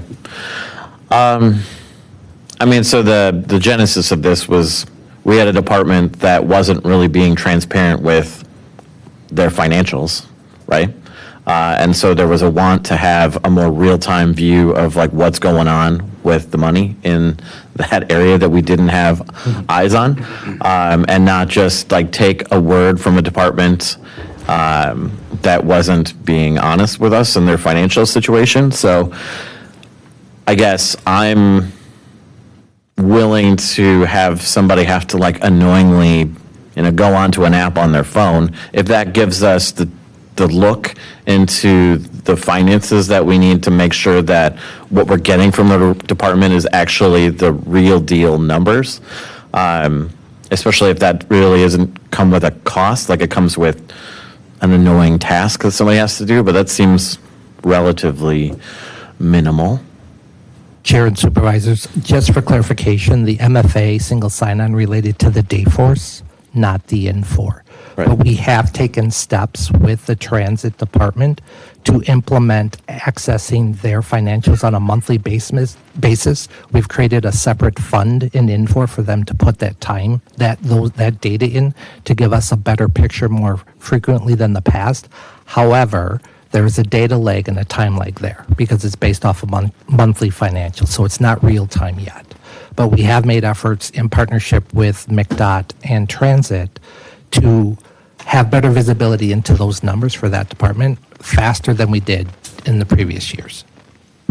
I would also point out that the Dayforce system is the payroll system, so I don't think that that's as much of a risk as the financial systems, like not a risk, but like as much of an influence on us on being able to see what the financial picture is compared to the ERP system. Well, wouldn't the overtime costs have been tracked through Dayforce? That's a good point. Chair and supervisors, great question. The overtime would still flow through the financials. Dayforce currently feeds information into Infor based off the payroll processing, but really the financials are housed in that Infor system. Dayforce doesn't contain any financial availability. We would see it in there, but it would have to be like based on a report where we're getting more of that into the financial side of the system. Okay. And do you have a sense if this consolidation tool is maybe what sounds like a good option potentially? Do you have a sense of like a ballpark cost of what that might be? Or So based on a precursory, we've had an initial discussion on the OneStream. I've reached out to Anaplan and Planful. Right now, I believe we're probably looking into the ballpark of more capital project funds, $250,000, plus that doesn't include OpEx after implementation plus implementation costs, because we're just doing the precursory, investigation of how this would work. Okay. Yeah, I mean, it's annoying to have another tool, but I think just having endured the situation that we all went through and the amount of money that was spent because we didn't get, and because others didn't get the information fast, resulted in us spending a lot more money than if we would have known right away, then action could have been taken. So I think a little bit of money might help us save a lot of bit of cost potentially in the future, especially when we have a department that's not really being honest with what its books are showing. But I appreciate this report. Thank you. Supervisor O'Connor. Thank you, Mr. Chair. As a result of this exercise, if you're comfortable sharing, was there anything that was really revealing, surprising, or particularly useful? I guess I would just say, as far as like the Dayforce conversations, we were surprised to find that the per employee price that MCTS is paying is a lot lower than what the county's price is. And so that is why we are reviewing what services we subscribe to in comparison to what they subscribe to, and potentially trying to bring those numbers closer together. Very good. Alrighty then. Thank you very much. Thank you. Turn the corner here. Item 16.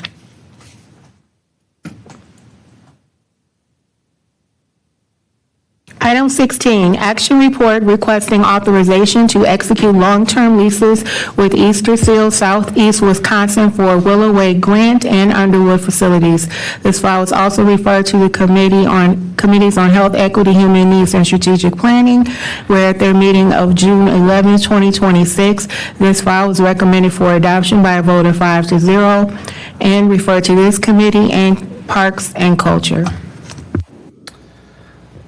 Hello, Chairman and Supervisors. My name is Rami Peltz, Leasing Manager for Economic Development and Real Estate Services. With your permission, may I provide a PowerPoint? Sure.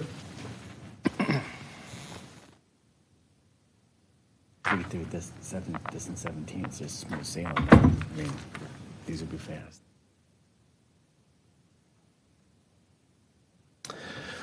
So,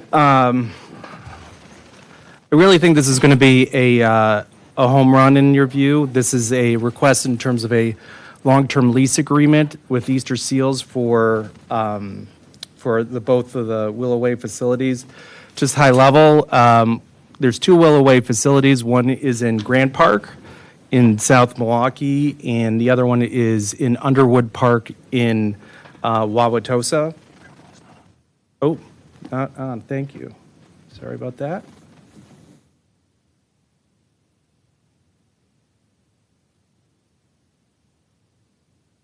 If you can see it now. All right.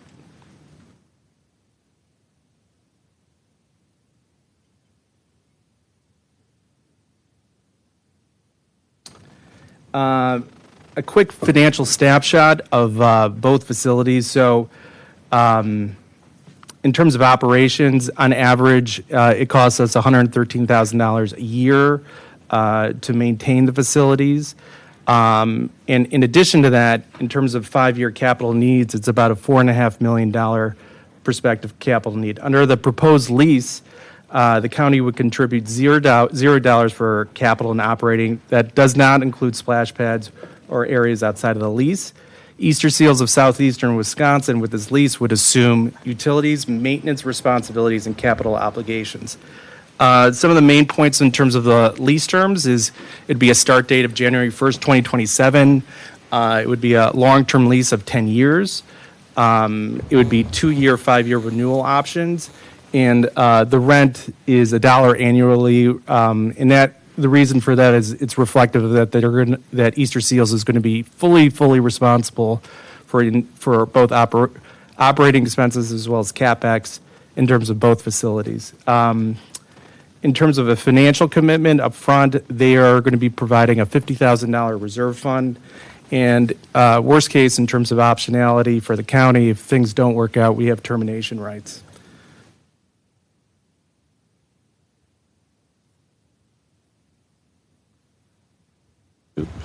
Here we go.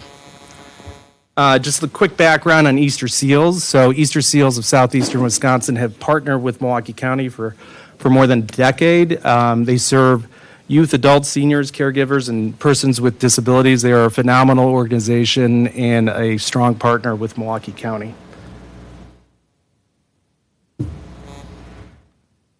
And, this has been a collaborative effort with DAS Parks and DHHS. And, we recommend that you approve in terms of these long-term lease agreements. Any questions? More than happy to answer. Mr. Zablinsky? Thank you, Mr. Chair. What differences functionally would this new lease have compared to the status quo in terms of the experience for a person using the facility? Like whether it's rented out for whatever reason, or whether there's programming, or whether it's just public access to those areas in general? Like what's the difference between the status quo and this? Yeah, totally understand the question, Chair and Supervisors. So I can certainly answer that, but I think Director Formanek, who's the Director of Disability Services, Jacqueline, can you be able to respond to the Supervisor's question? Sure. Good afternoon. My name is Jacqueline Formanek, Director of Disability Services in OPD. Thank you, Chair and Supervisors. Easter Seals programming would just expand their programming. Currently, they offer summer respite camp and adult recreation, but because we share the facility with our rentals, Goodwill, and Adult Day, it really does not give them the opportunity to expand. And what we're looking to do is before and after school programming, kids' day off, maybe some adult day programming, tutoring, caregiving, just really opening up the door for all opportunities and resources. So you mentioned some other organizations that currently use the space. They would not be using the space anymore? They would not at this time. They would not use the space anymore. It'd be strictly Easter Seals. Easter Seals would have the right, though, if they wanted to do a lease with them, they certainly could do that, but that would be out of our hands. So do we have a list of all the things that would no longer be offered there and whether they'll be offered somewhere else? Or as a community asset, I'm trying to get a picture of like what the difference is with this, the net difference, you know? Yes, definitely. So the Goodwill that uses Underwood, currently they also have other facilities around the area. So they will continue their programming. They just wouldn't utilize Underwood. And then same with the adult day programming at Grant. They have other facilities and would just disperse their individuals there or find another facility to use. Okay.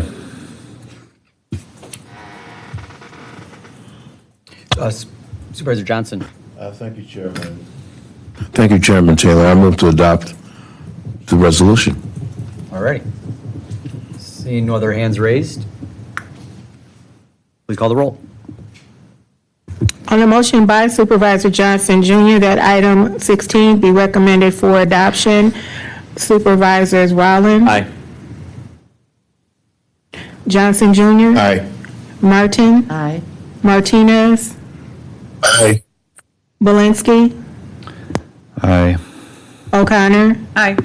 Mr. Chairman. Aye. 7 ayes, 0 noes. The motion prevails. I'm going to switch to virtual. Supervisor Rollins going to switch to virtual. He'll still be here. Item number 17. Item 17, a resolution by Supervisor Shea authorizing a $1,126,580 appropriation transfer from Agency 194-1945 Appropriation for Contingencies to Capital Improvement Project WP 083801 Sheridan Park Bluff Stability for design and permitting expenses. This file was also referred to the Committee on Parks and Culture for informational purposes only per Section 59.60 Sub 8 Wisconsin State Statutes, and it is referred to this committee for action. Good morning, or good afternoon, Supervisor Shea. Good afternoon, Mr. Chairman, and greetings, fellow supervisors. I come before you today with an extremely important resolution. As you probably well know, during the month of April, we had very large rains, and there was not one but two places along the Sheridan Park Bluffs that suffered significant loss. The earth literally went downhill, taking trees and part of Sheridan Park with it. The most northern one leaves the bluff just about 12 feet from the Oak Leaf Trail. On the other side of that, you have a city street, and on the other side of the street, you have homes. This resolution is asking for a little over 1.1 million for a study for design and permitting expenses for bluff stability. Now, originally, there was money in the parks budget last year, but like so many parks items, it was removed to pay for something someplace else. We come before you today with an even more urgent need. The Parks Department have rated multiple places along the bluff F in terms of resiliency and the danger of greater loss, moderate to high. So this study would be a prerequisite before going to FEMA to asking them for a contribution of $20 million. And I believe you all know very well just how important $20 million in funding is. So I have with me Sarah Toomson from Parks, who can answer any of the geologically engineering questions. So.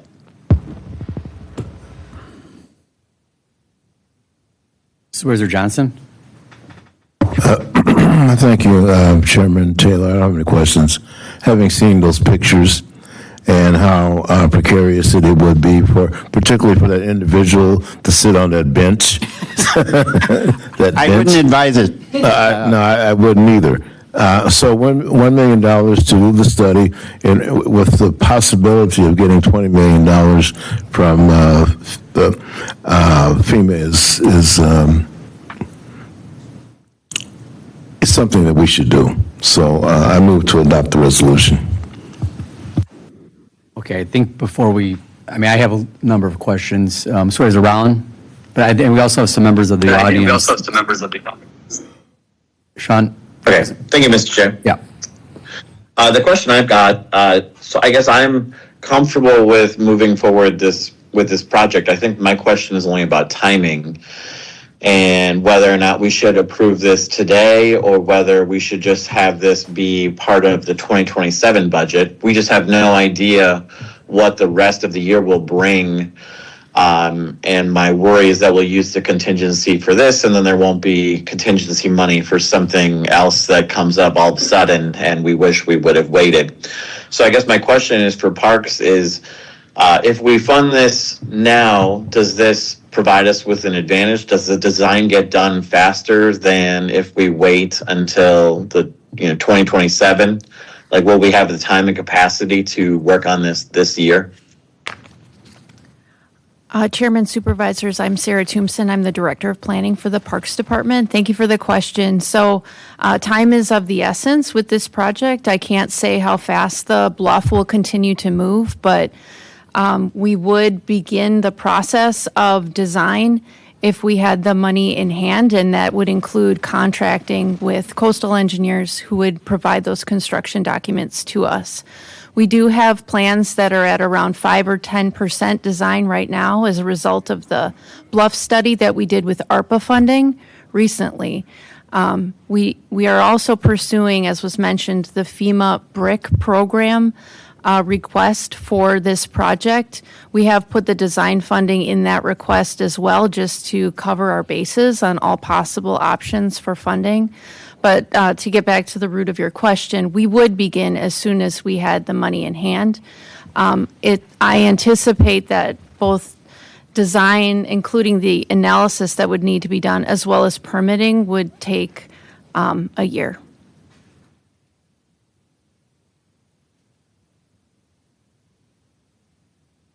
Thank you. Supervisor Blinsky. Thank you, Mr. Chair. My only question is, sort of if you could just lay out the support you've received from members at the state and whether that has come with any commitments of funding or whether that ask will be made. I assume the DNR or the state, would have some interest here too. We have gotten letters of support from Congressman Stile, State Senator Larson, and State Assemblywoman Sinicki. We are in the process, or I'm in the process, of asking Senators Johnson and Baldwin for letters of support. So, we have gotten support from local elected officials. I haven't spoken to the DNR. Has the Parks Department spoken? Not about this specifically, but we would definitely be in conversations because they're a permitting authority. Thanks. If we got the money now, when's the soonest any work would be done? We talked about this yesterday. What would the timeline be of actually doing the work? Chairman, Supervisors, both the design phase and the construction phase would require permitting and contracting for each of those individual sections. So we would have to find a consultant for the design phase of the work, so that involves the contracting for that at the front end, and then call it a year, hopefully less, for the design and permitting process. And then likewise, on the construction side, when we had the funds secured, we would contract through open bid process and carry out the work. I can't say how long the physical work would take, but I can relate it to the South Shore Breakwater, which has had phases of work that take like 1.5 seasons. the summer plus half of fall for each of those phases of work. This would be different because Sheridan Park has the north end bluff and then quite a larger south end bluff. So we would have to understand those means and methods through discussions with contractors. I will say that the Bayview revetment, which is a project that has a similar need due to a bluff failure, those plans are at around 90% design, and we're around 6 months of permitting review with the DNR right now. So what, 28? I hope so. You hope 2028? That's correct. And if I may, just to clarify, the FEMA BRIC funding would provide 75% of the project funding. 25% would still need to be resourced. Okay. I chair Capital Improvement Committee. I thought I heard something that didn't seem correct. I mean, we have a 5-year capital plan. This may be in the 5-year capital plan, but it was not taken out. It was not even near the top recommended one. I mean, the top was the domes, funding the domes, and then we had other projects. So it was below the threshold. So it was not taken out. I do want to, well, Supervisor Vincent, and then I want to hear from the members of the audience, the general public. Thank you, Mr. Chairman. And I'm driving, so I'm going to keep my camera off if that is okay. I had a similar question to yours. Where does this fall in the capital improvement plan? And listening to the finance meeting today and hearing talk of a 2-year holiday, which I do not support because it's not going to get projects done in our districts. I just wonder where that falls in the scheme of things. And I know I'm sitting on a project that had the planning and design done and is hopefully in the queue to get result in this next coming budget. But it just seems like is this even realistic to it? I mean, it sounds like this is on the capital improvement plan, but is it realistic at this point to even be doing planning and design when we might be pushing things out several years? Thank you. Thank you. All right. Go ahead. Chairman, Supervisors, correct, this project request for design is on our 2027 capital request list. I anticipate it will be a high priority. Those priority lists are due in July, so we're working through that order right now. Thank you. All right, what I'm going to do now, and then we can go back to any Q&A, but I want to hear from the public. We have some people signed up. I see the mayor of Cudahy will take them up first, Mayor Jankowski. Everybody will get 2 minutes, radio time.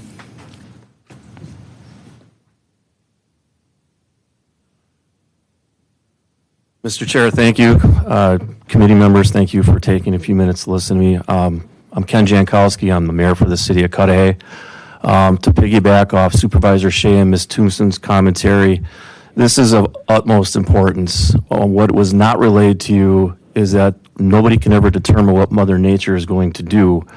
That bluff dropped off significantly, and it will impact the Oak Leaf Trail, which again is a county thing that. But more importantly, it's only 70 feet from the road, which is my infrastructure. In Sheridan Drive, I have sanitary sewer, water, We Energies, AT&T, and everything else you can think of.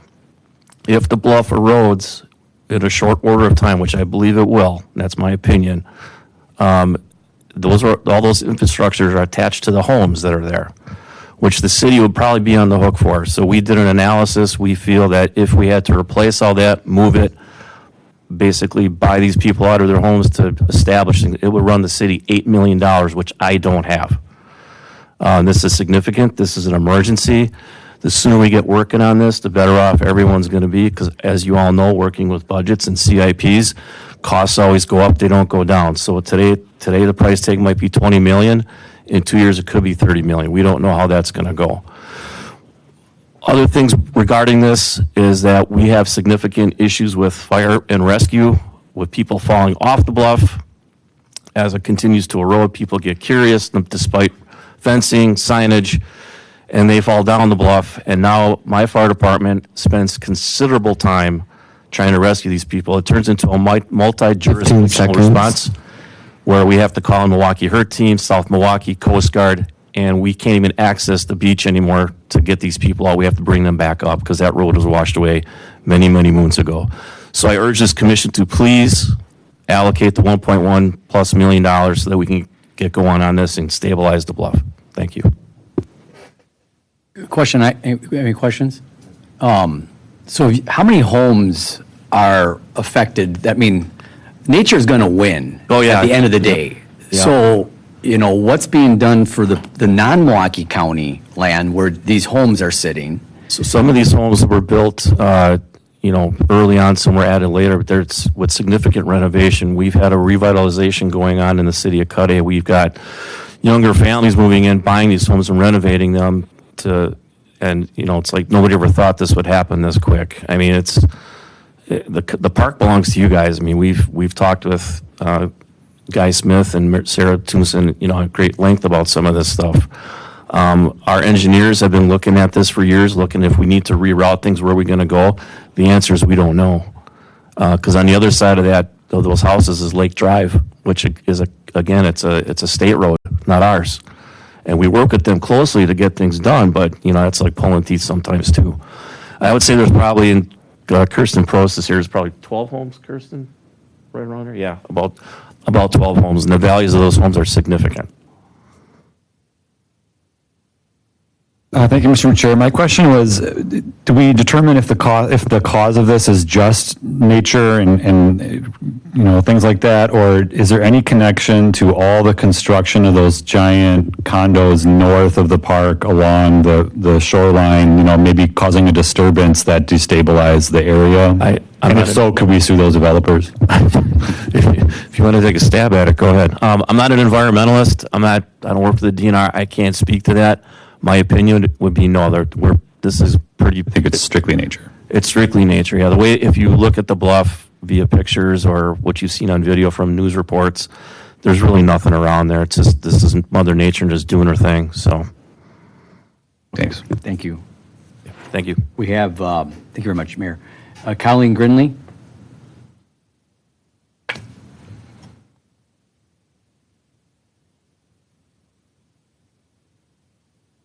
Good afternoon. Thank you for letting me speak today. I'll try to make this quick. I'm Colleen Grundy, the chairperson of Sheridan Park Friends. Our mission, which is to preserve, protect, and enhance Sheridan Park for the enjoyment of existing and future generations, has never seemed more relevant. I have lived close to the park for 18 years. I've seen a lot of erosion, but never to the extent that the bluffs are starting to unravel now. It's been extreme with the recent weather. This has become a serious situation. It's starting to threaten the very ecological environment we are trying to protect. It's a huge threat to public safety. As our mayor said, the county has done a great job putting up barricades, but there are a surprising number of people that want to jump over them and peer off the edge. Not a good decision, but it's happening a lot. There's also a huge risk to existing infrastructure, as the mayor said. The homes on the Sheridan Drive, the city's resources. There's also many trees that have been planted in conjunction with the county, natural areas, benches. And of particular concern is the Oak Leaf Trail. It is less than 50 feet from the edge now, and it's getting closer. So, that is a huge concern. So, given these things, and on behalf of Sheridan Park Friends, myself, and 700 or more people who have signed our petition, I ask that you do approve this resolution. This is not a new problem. We've known about it for a while, but it's accelerating. And I don't think we can defer it any longer. I think we need to act now to get the remediations in place before it's too late. 15 seconds. I'm done. Thank you. Thank you. Kristen Prost.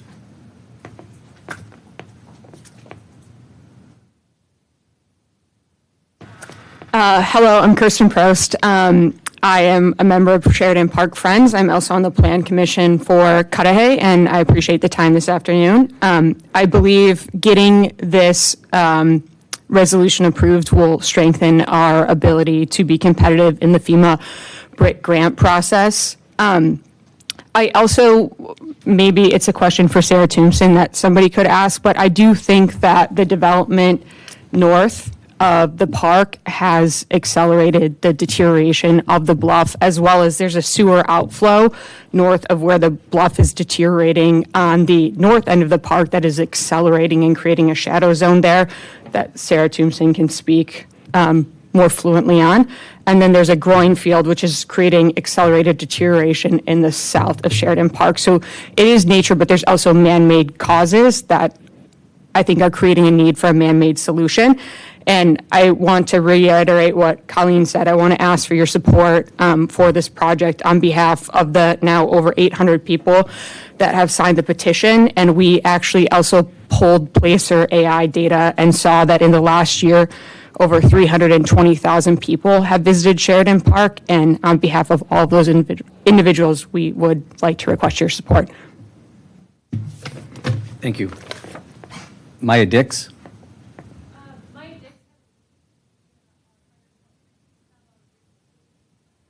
Okay, you also signed up to speak as well? I am. Okay, who are you? Okay, why don't you step on up? And your husband's Christopher? Yes. You both want to go up at the same time, that's fine. I do have letters also from. You can have those submitted. I'll have you guys testify yourselves, and then you can submit the letters to the clerk, and they will, the coordinator, and you don't have to read them in. We'll have them attached to the file. Okay, thank All you right, so much. you bet. Each will get 2 minutes. Okay, hello, I'm Barry Svoboda. I wanted to thank the chair and the committee for this morning for hearing, well, this afternoon, for hearing our testimony on Resolution 26-500. As a resident of Cudahy for the past 10 years and a Sheridan Park neighbor and a longtime member of the Sheridan Park Friends, I'm here in support of the requests for the Sheridan Park Bluff Stabilization Design, Plan, and Permit process. As a neighbor, we've witnessed Sheridan Park's lakefront bluff experience accelerated and significant erosion due to a combination of natural forces, starting with extreme high water levels in 18 through 20, and August 25 rain event, April 2026 record rainfall, and on April 27th, which was the day that it kind of like everything ended, was the windstorm that we had, and really increased storm intensity all along with everything. Sheridan Park Friends have watched the bluff deteriorate and become a danger not only to our citizens, county park users, Cudahy's infrastructure, and the habitat. In late April, the Friends Group started a grassroots effort called Help Save Sheridan Bluff with a sandwich board sign and petitions bringing awareness to the gravity of the situation.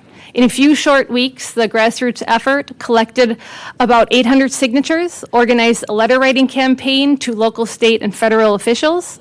We have the support of the Wisconsin delegation as well as the support of our representatives in Madison. We have participated in multiple local news reports and interviews. We've raised awareness of the situation, which was ultimately declared and raised to emergency status. 15 seconds. Okay. I respectfully urge you to submit and do this and urge your support for funding the stabilization project. It's an essential step toward making the strongest case for WEM to pursue FEMA BRIC grant funds. Immediate action is really necessary and justified. Thank you so much.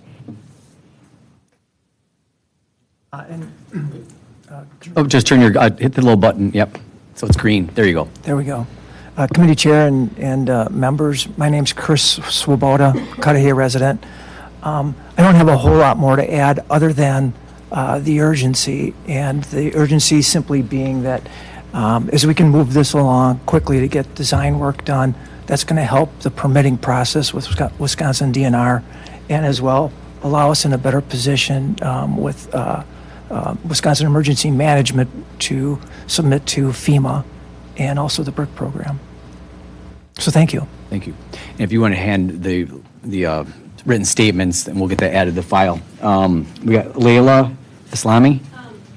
Also? Well. Okay, all right, we got those. And then we got a Joni Guernsey. She's signed up registered in favor but not speaking. Okay, so we got all the blue cards done. Anybody else wishing to speak on this matter? All right, and then with Sarah, if you could come back up. Oh, we got, Registered in favor but not speaking. okay, okay, thanks, sir. All right, we got more signed up. We got Abigail? Oh, that's another one. Okay, where was this one? This is new? Oh, okay, got it.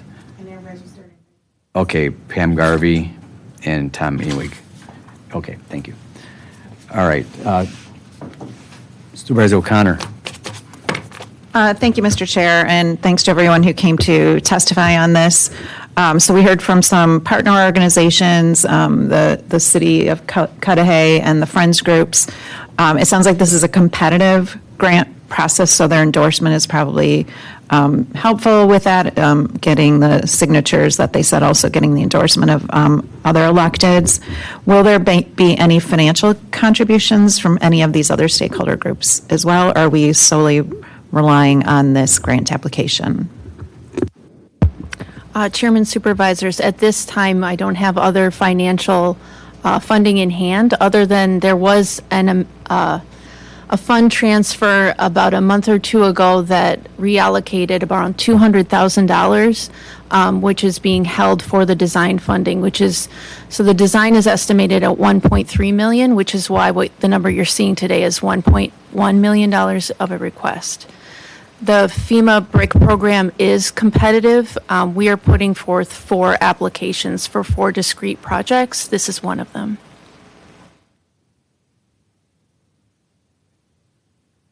Any other questions before I have some? Not yet?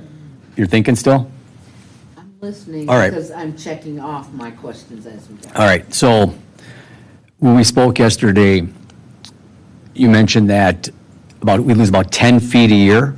Is that correct? About roughly 10 foot a year, but this year was a little different because of the way the winds came, the storm. You want to explain that a little bit, how it looks, I'm going to sound like a bad guy, but it looks worse than it is. I mean, we know I said, nature's going to win this one, everybody. It's going to happen, all right? Yeah, Chairman, Supervisors, I will always caveat by saying it's so hard to say what Right. Mother Nature is going to do. But we know that impacts to the toe or the bottom of the bluff mean that the stability of the bluff becomes weakened. So we do see movement of material down the entirety of the bluff. Generally, for the soil types in our area, Mother Nature is trying to find an angle of 22 degrees, which is where the bluff stabilizes, and you'll have, hopefully, the stop of movement of that material down the bluff. What happened in April was a unique storm event where we had strong gusts coming from the east to the west. So there were trees on the bluffs, not only in this park, but other areas of the county as well, where trees fell landward. And that pulled the turf back with those root zones, and the soil fell away. So Parks Forestry staff cut down those trees, and the view did change.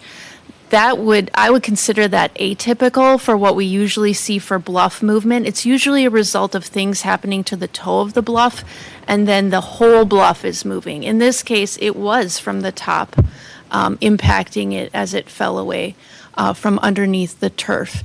I can't say that that is all that happened that time, but I can say that that's what was unique about that storm.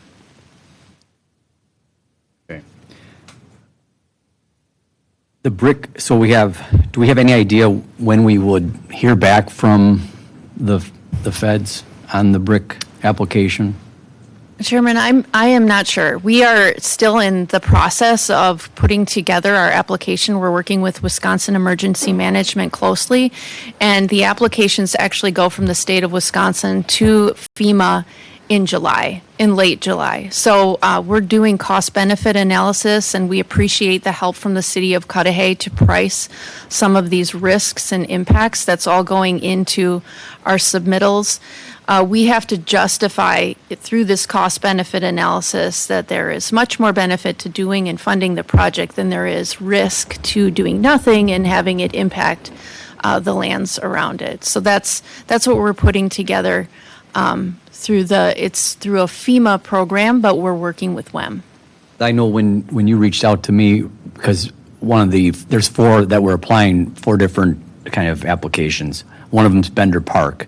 And so when you mentioned this to me, I reached out to Style. Within a day and a half, we had the letter of support back. So it shouldn't take you that long for Baldwin, and I mean, I could help you with Johnson, I guess. But here's the way I look at it. This is just from my perspective. You know, right now I'm looking at our budget. It's June. We have a $300,000 surplus, with $4 million of that being in contingency. So you take that away, we have a $3.7 million hole. It's June. We have no idea what's going to happen. We're going to be doing capital improvement committee in July. No, I'm sorry, in August. This will clearly be a high priority project. I'd rather weigh this versus all the other projects that we have to do in the county, frankly. You know, in the past, and there's no guarantee we're going to get this FEMA money, you know, at all. We have now. Maybe we get the grant. Don't know if we do, but I'd rather give it some time to see, and only have to come up with 25% instead of 75%. And take a look at, we talked last summer, or last August, we had the floods. We applied, right? Did we get it? We didn't get that. You know, the Trump administration denied it. Okay, here we are with the April flooding. We've applied for that. We have no idea what's going to happen there. So I really rather first off see if we can get 75% of the funding, and before we spend it out of our emergency fund, because there's no guarantee that we do this and we're going to get $20 million. Mr. Chairman, there is a guarantee that if we don't apply, we okay, won't that's get not that, but there is no guarantee that we're going to get it. So like, during capital improvement, I remember clearly when we were looking at doing designs of projects. Clearly, the administration was saying, we don't have the money to fund these. Why are we designing these? We don't have $22 million to do this if we apply and don't get it. So I'd rather not risk spending contingency dollars, at least me personally, spend contingency dollars when I'd rather see it go through the budget process where we can plan for it. And we're looking at 2028. You know you're not going to start it until spring. So, yeah, that's just my position on this. Supervisor Johnson? Thank you, Mr. Chairman. I don't live in Cudahy, but I feel for the people in Cudahy, particularly those who live around the bluff. We've heard from the mayor. We've heard from friends groups. We've heard from other who are citizens of the. Is Cudahy? Cudahy is a city, right? It is a city. Of the city of Cudahy, and. I understand, Mr. Chairman, what you're saying, but to me, this is real. I don't live in Cudahy, but I think I heard the mayor reference that people have fallen down off the bluff, or to some extent, and I think we don't know, as was suggested, what's going to happen with FEMA and further funding, but I believe that this is something that we have to go forward on, Mr. Chairman. Okay. Thank you very much for your time. You made the motion, so that's good. I made the motion. I made the motion because I believe what I just said. Mm-hmm. Thank you. Mm-hmm. Supervisor Martin. I don't have a question, more so than just to share a thought. In listening and hearing and watching the news reports and looking at this bluff, I'm reminded of California, in particularly Palos Verde, and watching homes literally get dumped into the ocean because of the bluff deterioration, which could have been predicted when you start to remove vegetation and other things to make way for mansions. And my auntie, she was one of those people who did that, and her home went into the ocean. So I don't want to see that happen here in Cudahy.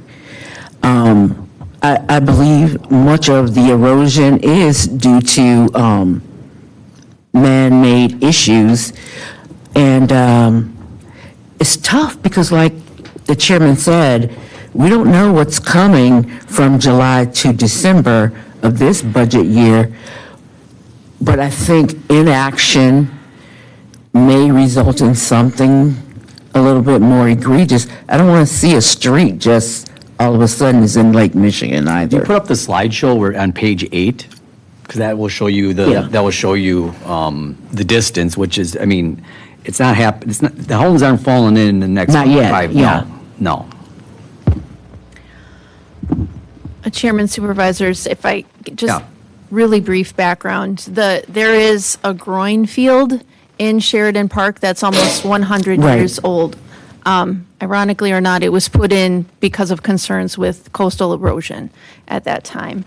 And so that groin field means that sediment is captured between those structures and it withstands the bluff. It keeps it at its point along the coastline, and it captures what is moving through the longshore sediment transport pattern, or it's sometimes called littoral drift, but it's what happens in Lake Michigan as sediment moves from north to south along our coastline.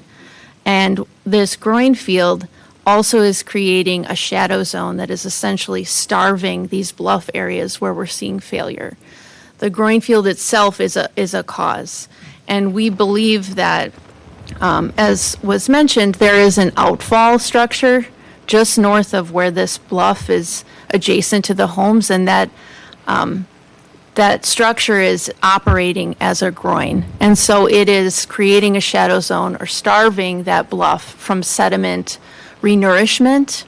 I believe it's possible that there's also less sediment north of this park to be distributed, possibly because of development, but I couldn't say that for sure. That would be something that we would need to study to consider long-term resiliency and sustainability of the solution that we decide to go forward with. We have to understand what could be replenished. Sometimes when you build a groin field, you put sediment or sand in it right away to hold that line. Sometimes you put it in and then you capture sediment. So I think this is what you were mentioning, Supervisor Taylor, the line of where the park boundary had been in green, and you can see this is a 2013 line and a 2024 aerial. You can see how much it's moved in 12 years or 13 years roughly. So homes aren't going to be sliding in. It's still a ways away.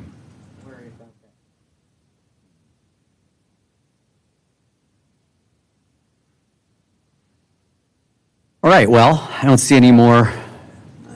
Yeah, no, I mean, something needs to be done, but, FEMA better come in. Or else. Good luck. Yeah, good luck. All right, so no more hands raised. I think we have a motion to adopt. Please call the roll. On the motion by Supervisor Johnson Jr. that item 17 be recommended for adoption, Supervisors Rowland,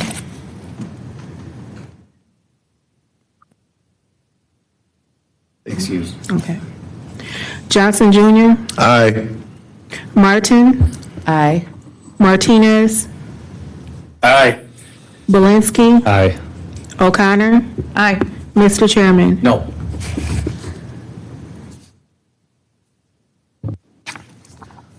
Yeah, well, I mean, 5 ayes, 1 no, the motion prevails. all right. Item number 18. Item 18, report from the Executive Director, Department of Health and Human Services, requesting authorization to recognize and allocate $1,434,025 in revenue as part of the state's Keeping Kids Safe and Putting Families First initiative. This file was referred to the Committee on Health, Equity, Human Needs, and Strategic Planning for informational purposes only per section 59.52 sub 31 sub D and 59.60 sub 8, and at their June 11th, 2026 meeting, this file was discussed with no action taken and is referred to the Committee on Finance. Administrator Pethke. Hi, good afternoon, Mr. Mr. Chair and Supervisors. Is there an echo? No, I can hear, no. Oh, okay, perfect. All right, thank you. So I'm here today to request approval to allocate the one-time funding from the Department of Children and Families for the Keeping Kids Safe and Putting Families First initiative to various community-based programs, services, agencies, as well as our Safe Summer initiative. So a little bit of background about this funding. Milwaukee County did receive this funding recently. This is one-time funding in the amount of just over $1.4 million. It is through the State of Wisconsin Department of Children and Families ARPA state recovery funds. These funds do have to be spent in 2026. The time frame of the funds is January 1st through December 31st. And due to the timing that these funds have to be spent by, we did not do an RFP for any of our contracts or services that are being requested. But I do want to note each one of these providers and all the allocation of the funding are with individuals, providers, and initiatives that have been working with children and families in this field and have a history of providing positive outcomes and results. So I'm not going to go through each one. It is in the report, but I do want to highlight a few of the larger amounts. The first one is with our Safe Summer initiative. This is a collaboration with both Milwaukee County and the City of Milwaukee, as well as MPS, Milwaukee Public Schools, Children's Hospital, and others. This is providing safe sites throughout the county of Milwaukee this summer for young people to go to. We did have a media event earlier this week to kick off this work, but it truly is a collaboration. I do want to highlight the work that all of us are putting in order to provide young people with places that they can go this summer that we listen to what the young people want. We're going to be providing services, programming, recreational opportunities for kids in each of these sites, up to 10 different sites throughout Milwaukee County this summer. Then we have some smaller allocations to some community-based services. I do also want to highlight up to just under $315,000 of this money we would like to allocate to our behavioral health services. This does have to go before the Milwaukee County Mental Health Board for approval to accept the money, which is going to be happening later this month. But this funding is to provide mental health intervention and prevention services to include the dialectical behavior training and clinical supervision within the comprehensive community services, helping to support our children's system of care here within the Department of Health and Human Services. And with that, I'd be happy to take any questions. Thank you. Any questions? Do we have a motion? Supervisor Martin? I don't have a question, I have a correction. Ms. Pethke mentioned Children's Hospital. I just wanted to be reflected in the records that it's no longer Children's Hospital, it's Children's Wisconsin. So if we could change that name in the record to the appropriate name, it's Children's Wisconsin, it's no longer hospital. And I move adoption. You're welcome, Ms. Pethke. All right, we got a motion to adopt. All right, seeing no other hands raised, please call the roll. On the motion by Supervisor Martin that item 18 be recommended for adoption, Supervisors Johnson Jr., Aye. Martin, Aye. Martinez, Aye. Belinsky, Aye. O'Connor. Aye. Mr. Chairman, Aye. 6 ayes, 0 noes, the motion prevails. Item number 19. Item 19, report from the Executive Director, Department of Health and Human Services, DHHS, requesting authorization, reallocate $2.5 million in home funds to increase tenant-based rental assistance, TBRA, for homeless individuals. This file was referred to the Committee on Community, Environment, and Economic Development, and at their meeting of June 15th, 2026, this file was recommended for adoption by a vote to 5-0, and it is also referred to the Committee on Finance. Good afternoon, Chairman and Supervisors. My name is Damir Jidic. I am the Director of Supportive Housing Programs and Housing at DHHS. I'm here today requesting authorization to reallocate $2.5 million in home funds to provide tenant-based rental assistance for homeless individuals. These funds were previously approved in '24 for the Canal Transit development in South Milwaukee, but due to financing delays and challenges, that project did not get extended, and it was dead earlier this year. If the development moves forward in the future, the county could explore other ways to fund it. This is kind of a blessing in disguise for us to reallocate these funds, as we are facing some significant changes in federal funding for permanent supportive housing for homeless individuals. We're also challenged with a deficit in our funding shortfall with our housing authority at Milwaukee County, which is one of our largest programs that we've utilized over the years to house a significant amount of individuals who are experiencing homelessness. So these funds will allow us to continue providing permanent supportive housing through tenant-based rent assistance. We believe we'll be able to use these funds in 2027 and potentially in some in 2028. They should serve approximately 200 households. So happy to take any questions, but that's all I have. President Belinsky. Thank you, Mr. Chair. I remember reading about this a little bit in the news this week. Seems like a, obviously really good program. Is this creating another sort of, not creating, but is this allowing to occur another sort of fiscal cliff in a year or so when the federal government stops reimbursing the things that we've been doing? Like, is this sort of just extending the time we have left before we have to find a different funding source? Thank you for the question. No, these are basically going to be rapid rehousing style vouchers. So individuals will be assisted in housing for a year or two. Yeah. And then we will have sort of move-on plans for them through the COC grant funds. But some of them will become self-sufficient and no longer need the assistance through supportive services that we provide. Thank you. We have a motion. Supervisor Martin. I move adoption. Okay. Please call the roll. On the motion by Supervisor Martin that item 19 be recommended for adoption, Supervisors Johnson Jr. Aye. Martin. Aye. Martinez. Aye. Belinsky. Aye. O'Connor. Aye. Mr. Chairman. Aye. 6 ayes, 0 noes. The motion prevails. All right. Thank you. Item number 20. Item 20, from the Executive Director, Department of Health and Human Services, requesting approval to expand the scope of previously awarded opioid settlement funds totaling $1,412,501 from Substance Use Disorder, SUD, Residential Room and Board Services to the broad SUD system of care. This file was referred to the Committee on Judiciary, Law Enforcement, and General Services for informational purposes only per Section 59.52, Sub 31, Sub D, and 59.60, Sub 8 Wisconsin State statutes, and at their June 16, 2026 meeting, this action report was discussed with no action taken, and it is referred to this committee for action.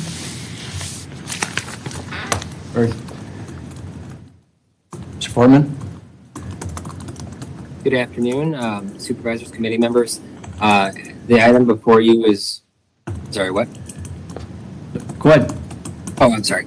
The item before you, my name is Matt Foreman. I'm the Chief Financial Officer of the Department of Health and Human Services. As I was saying, the item before you is seeking to expand the scope of our substance use disorder residential room and board under the opioid settlement funds. Expand the use of it. Right now it's limited to room and board services. We're seeking to continue to use it for room and board services, but also use it on the rest of our substance use disorder system of care. Supervisor Johnson. Chairman Taylor, I move to adopt the resolution. All right. Seeing no hands raised, please call the roll. On the motion by Supervisor Johnson Jr. that item 20 be recommended for adoption, Supervisor Johnson Jr. Aye. Martin. Aye. Martinez. Aye. Belinsky. Aye. O'Connor. Aye. Mr. Chairman. Aye. 6 ayes, 0 noes. The motion prevails.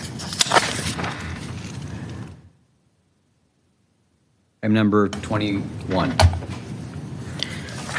Item 21, from the Milwaukee County Comptroller, Office of the Comptroller, providing an informational report regarding contract notifications received pursuant to Sections 44.09 Sub E, 46.09 Sub 8, and 56.30 Sub 8 of the Milwaukee County Code of General Ordinances. This file is informational only unless otherwise directed by the committee. Good afternoon. Good afternoon, Chairperson and Supervisors. I'm Alexis Gossenhuber, Contracts Coordinator in the Office of the Comptroller, and we are sharing this summary of contract notifications.